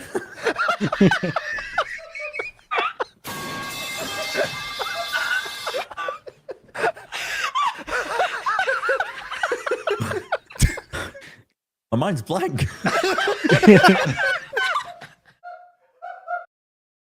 It just that one has everything. It keeps going too. It's the gift that keeps on giving. He asks for the metal pipe sound twice and then says his mind's blank. I mean, it's just genius. It's genius. Okay, this next one's a very recent one. Very recent and features Mimi very heavily, and then TMV throwing me under the bus. They have a core belief that men are superior to women, and therefore male to female trans people who are trans women, who are women, are inherently superior because they were born as a male, which is fake as fuck and is under a fake preconception that men are inherently superior, which is fucking stupid. So really you're just being a sexist and a transphobe and a massive piece of shit, and these spaces are for all marginalized gender and women, and eat a fucking dick and fuck off because you don't care about women. You want to give the counterpoint there, Sideshow? Why would I want to give a counterpoint? Why would I want to play devil's advocate? Why would you set me up like that? Jesus Christ, son of a bitch. TMV. Son of a bitch. Oh my god. Okay, so anyway, Leo just...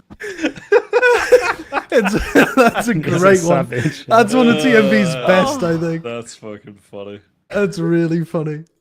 Okay, here's a throwback to the Shanghai co-stream, our next nomination for the funniest moment of 2024. And this one is titled, What Does Sloshing Mean?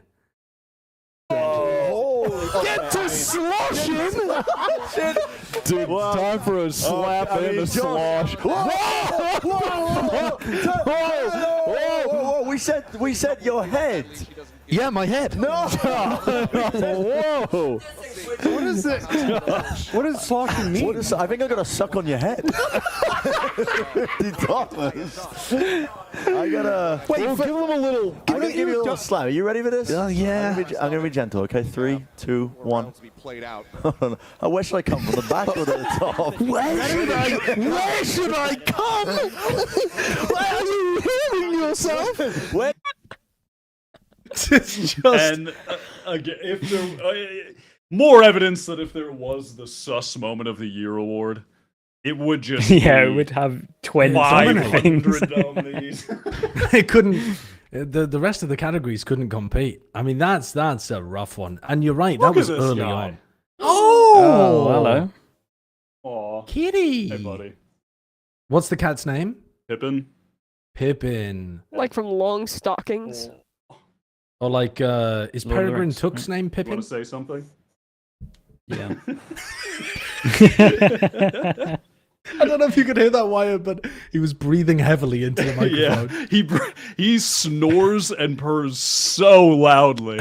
So I'm sure it picked up, but That's very cute. God, I love this little fucking guy. Okay, Right, where were we at? From a cat to somebody with less brain cells than a cat.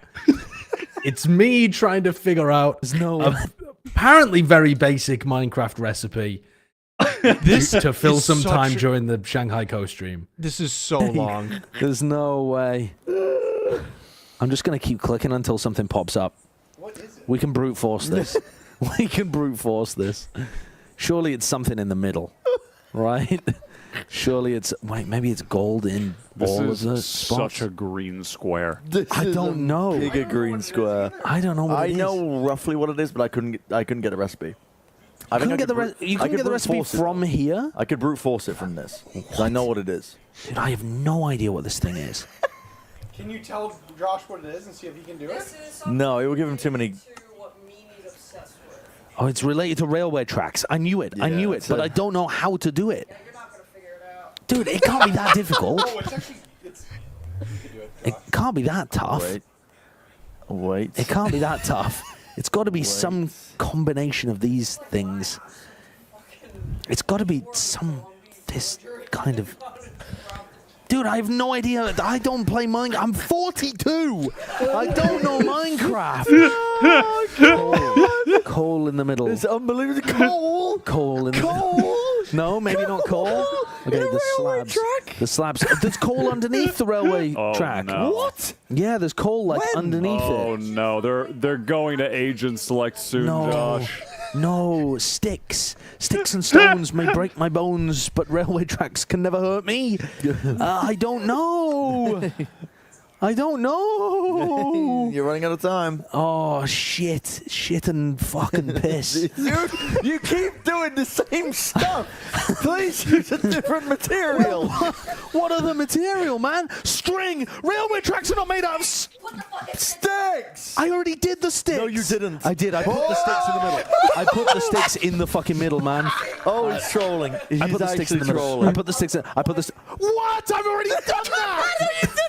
That's not even correct. That's not even correct. You didn't do that. I did do that. Spoiler alert, this next recipe takes even longer. So I don't know if we want to watch it, but I want to go to that. Can we like 4x speed this? We looked at when I actually get it.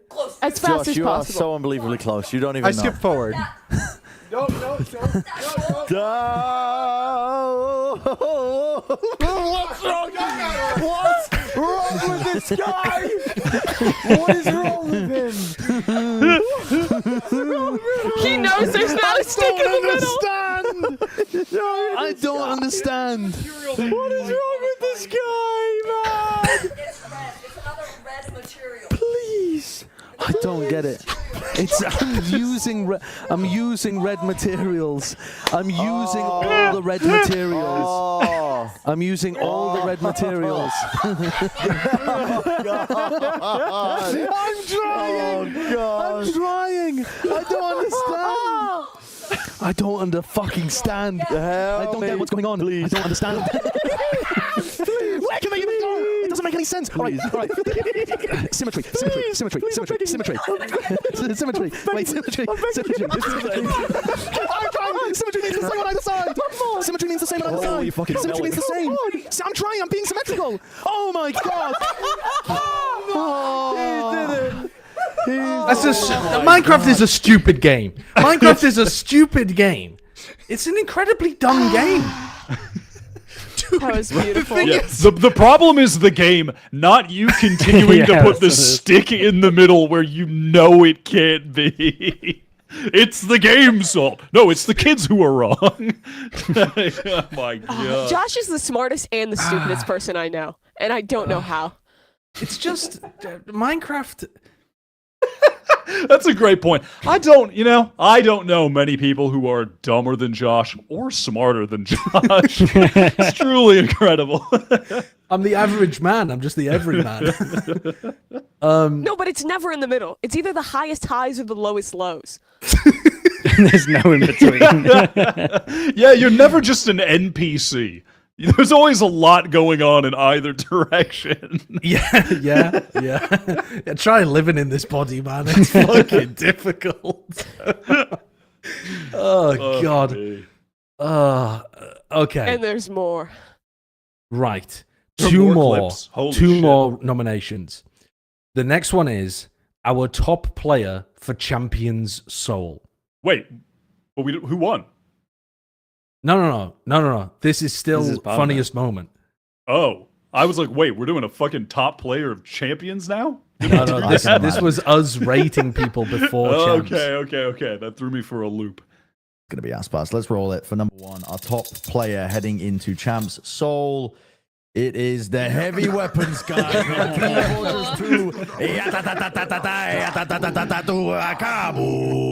Kaboom. It's the heavy weapons guy. He's going to be attending for the first time. He's going to be introduced as a new agent that they're announcing too. It's a collab with Valve. Riot and Valve. Mimi, how was your experience playing TF2 the other day? It was pretty fun. I was You were surprised playing by TF2? Yeah, I downloaded it to play with Wyatt, and then Wyatt couldn't get into his Steam account. Well, it took me over 24 hours, but I got back into my You're account in? yesterday. I uninstalled TF2 again. I'm in. I was on the Uncle Topia servers going fucking crazy. I was in there like, damn, the kid still got it. I was reliving my youth. The game needs to be taken out back and put a bullet in its head. I was going to say, do people still play it? Fuck yeah, they do. It's the like, problem isn't with it it is bigger than ever? Or am the I game's trolling? no, it is. It is genuinely It the is. player base. The player base. Yes. is- They're calling it the biggest comeback ever. Now, some may say this is just because the population of the Earth is increasing and the game is free, and that may be the case. But It hit its all-time peak, I think, during COVID, or Yeah. like Pretty maybe impressive. a little bit afterwards, something like that. 72K playing that game is crazy, though. But also, the reason I'm saying it needs to go out back and have a bullet put in its head is because it takes you like 5 hours to set up the game. It takes you have to download the game, you have to install a custom HUD because the HUD that's still in the game is absolutely dog shit. Like, you have to install all of your configs and stuff as well. If you want to try to queue up for a competitive game, you have to type Morse code into IRC and try Yeah. and commune with the devils in order to get I mean, 12 people together that want to play the game all at once. One person, crazy. One person we thought would never die already died today, so maybe TF2's next. Yeah, do you think they're intrinsically linked? Jimmy Carter and Team I was Fortress gonna 2 say, are when just you talk about interweaved? Jimmy Carter. In a sense, I think they are. Yeah, he died today. He's like 400. I mean, yeah. He was. He was like, wait. the best former president I've ever known. If Jimmy Carter was a video game, he'd be Fortnite because he was building houses up until he died. He wouldn't be Team Fortress It 2. would not be Fortnite. You don't build, you destroy in Fortnite. I don't know. There's a lot of building that goes on. There's a lot of it, yeah. I thought no. And that's But- why Okay. Jimmy was a Anyway. source of peace in our world. He chose to build in a Team world Fortress of 3. editors. That's what we need. Let's go for our final nomination for funniest moment of the year 2024, and it's merely titled "Paper Thin Never Swallows." Also, I think there's a correlation between Paper Thin and saying this and being our most viewed episode of all time. This has 613,000 What? views. What? Why? What? The I don't- final week of VCT Stage 1? Yep. What the hell happened that week? What happened in the last week of Stage 1? Option I to don't have know. edibles here in Korea, Yeah, so it that's have to be okay. soju for me. Highly yeah. illegal. Highly Yes, illegal. very. And we would know from an enterprising businessman like him. No That's businessman exactly- would ever do drugs illegally. They wouldn't I do would it. never swallow. I would never. What? Yeah, I'll never inhale. I would never inhale. Excuse me? Excuse me? No, no, What no. do you mean by that? Yeah, I would never There we go. be edible and actually, I just- fully ingest it. Yeah. I just realized this is the episode that was 4 hours long because I was on a disaster class hosting and could not pace the episode. How does it have fucking 600,000 views? 600,000. The data's there. We should make every episode Yeah, 4 we hours should long. always do 4 hours. That is wild. I think people just kept coming back to it to finish it. That actually be, might be what it was. Okay, so those are our nominations, if you can keep them all in your head, for funniest Plat Chat moment. How many nominations? 1, 2, 3, 4, 5, 6, 7, 8, 9, 10, 11, 12. 12 nominations, I think. Okay, so the winner of funniest Plat Chat moment of the year 2024, going into the Hall of Fame, it is... Bren plays out a coin flip in his head. This was my vote. I thought it had everything. A banging clip. Can we play it one more time for the culture? Could we play it in its entirety? Yes, we Does can. it have more? It does. I It just does. got to figure out which one it is. I'll Feels find like it. Here it feels like is. one of those sitcoms where like they run out of ideas and they just do filler episodes by watching we the old know stuff back. Yeah, it is. They're going to do and put that work in for. But outside of that, it's literally a coin flip in my head. It's a coin flip. Sentinel so he can flip the coin. But can you tell us which direction the coin lands then, Bren? Because I mean, come on, man. Heads is Sentinels, tails is Common Core. Okay, go ahead and play it out. In my head? Yes. Play the metal pipe sound. Play the metal pipe.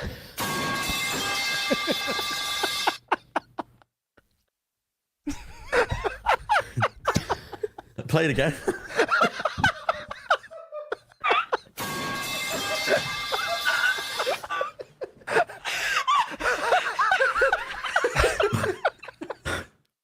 mind's blank.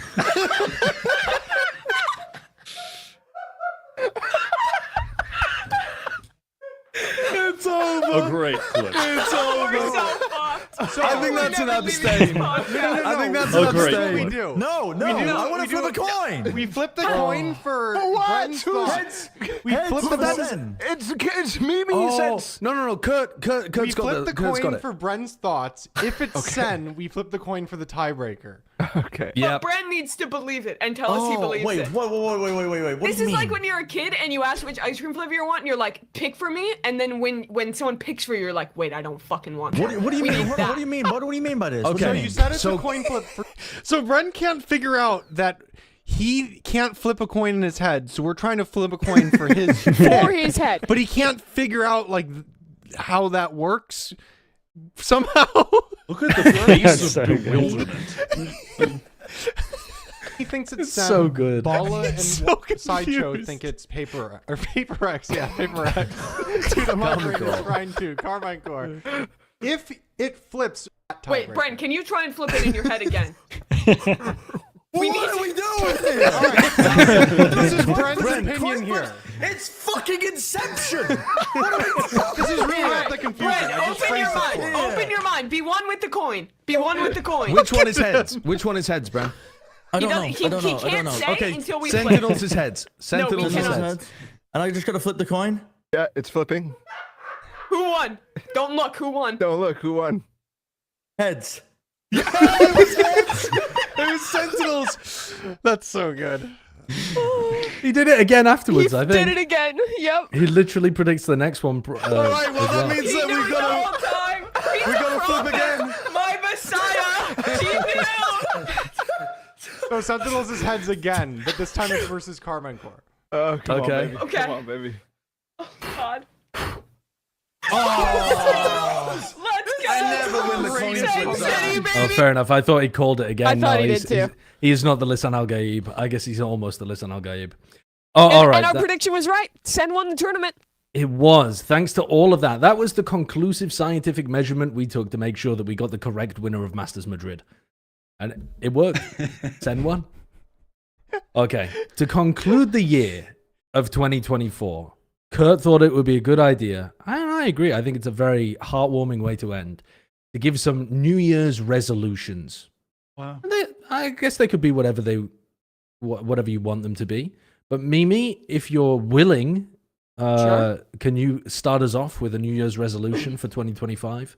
I think if there's one thing this podcast lacked throughout this year, and for me especially, it was kind of having like exacting opinions, right? I feel like a lot of times we try and cover so much. We try and talk about all these different regions. We try and cover all this stuff. And sometimes we're really trying to like state fact. But I think my one big thing going into next year is wanting to be more NA biased than ever before. I feel like I was not doing enough of that this year. I was watching too many Pacific VODs, too many EMEA VODs, and I promise this year I will only watch America's and only be biased to America's teams.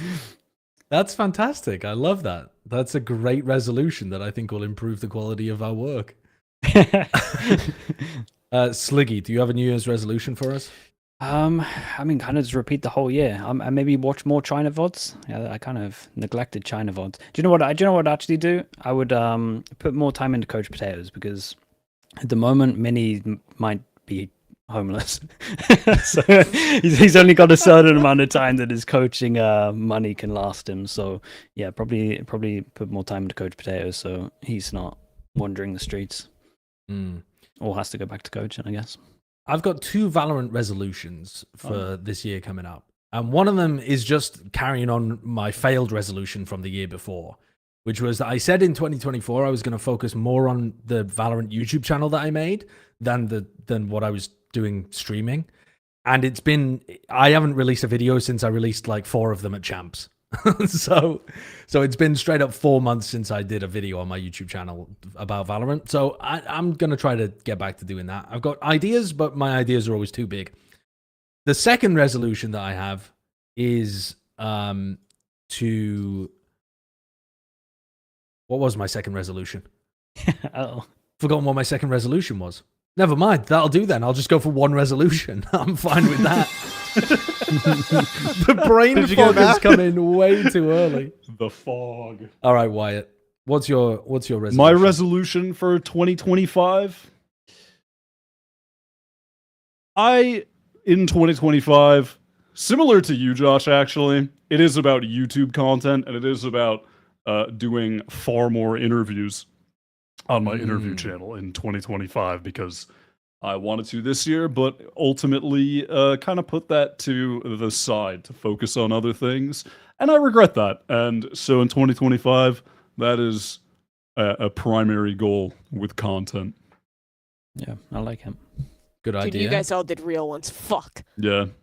And to kind of push my coworkers down, elevate myself in order to make more Now money. that's a good one. Now we're talking. That's the other one, but I felt like I shouldn't say that on the air with my colleagues here. Yeah, I'll come back to bite you. Kurt, what's your New Year's resolution? It's quite simple. I think we should blacklist global esports from Plat Chat until they make a global event. Are they doing well? We'll find out. Have they played an off-season tournament? Yeah, it didn't go great. They hosted their own one.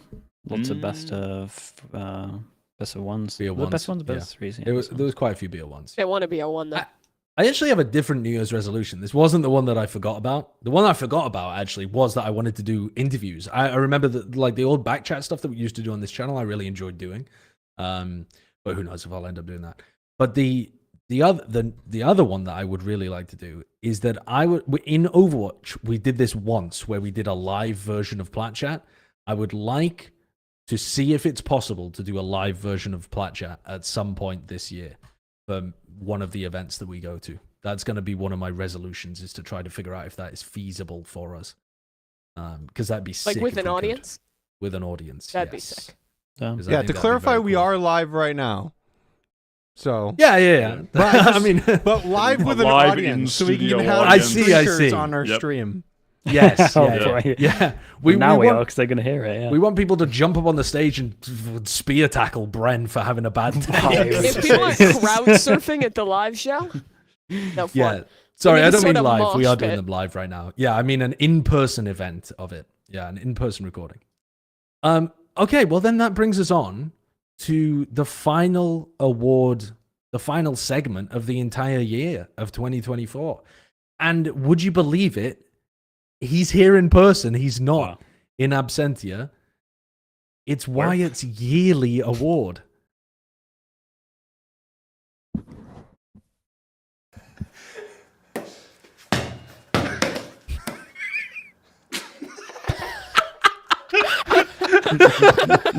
I've never seen that one before. Yeah, I don't think I've ever seen though. It was appropriate given the amount of times I brought up goddamn NBA earlier. This year, the yearly award, I'm not gonna lie, this one took all of 5 seconds to realize mentally and bring to the table here. And the recipient is actually here today. It's Sliggy. I'm giving Sliggy the yearly award for deadlifting this motherfucking show for the past 365 days. Because ain't no way anyone else was Play the applause, play the metal pipe, play the game. Everything. Was showing up as much as this dude. There's just no way. He kept the lights on in the Plat Chat compound. So Nice. there you have Thank it. you very much. Yearly award. Play this collapse again, Kurt. I just closed the video, but we're opening it back up. We're opening it back up. But I also wanted to add on, Wyatt. Your pick was Sliggy, and this was like an input on a form. I would say, I think 8 out of the 10 people that submitted the form, including Sliggy, picked Sliggy. So Wait, I didn't pick me. That's great. I didn't pick me. I picked excluding Sliggy. Yeah, excluding excluding me. Sliggy. Sorry, you Okay, got yeah, yourself. yeah. You picked. I was gonna say that's good. I deserve this. Sorry, This is mine. I'm trying to gas you up, but I goofed it up. Yeah. No. Another Damn, that's cool, though. production error. God. Hardest working person in Valorant for sure. I mean, the hours that you're putting in, you will die at some point. Yeah, You will eventually keel over and die. Yeah. But until that happens, we'll keep going. Well, main maybe a little bit before. Like, have some of your life left to enjoy when you finish. I mean, yeah. Dude, Valorant won't be here forever. That's all I'm Yeah, saying. neither will your heart and lungs. That's and so true, yeah. kidneys Even and with the stuff. body parts, yeah. It's not that bad. Dude, I was worse when I was coaching, so. That's crazy. That's crazy. Sliggy, who did you nominate for the Wyatt's Yearly Award? I nominated FNS because I thought, having like a sick streaming career and then pushing all of that to the side to have another go at it, I think that's awesome. Yeah, So that that's why is. I went for FNS because I just thought it's such a big gamble to do it as well, and Good it's such pick. a thing to prove to himself. So that's what I went for. Yeah, a good Yeah, pick. that's an extremely good pick. Well, Wyatt, since it was your yearly award, I think you should close us out. You brought us into this world. Time to take us out. What? See That's you. what my mother always says to me. It's like the end of the show forever.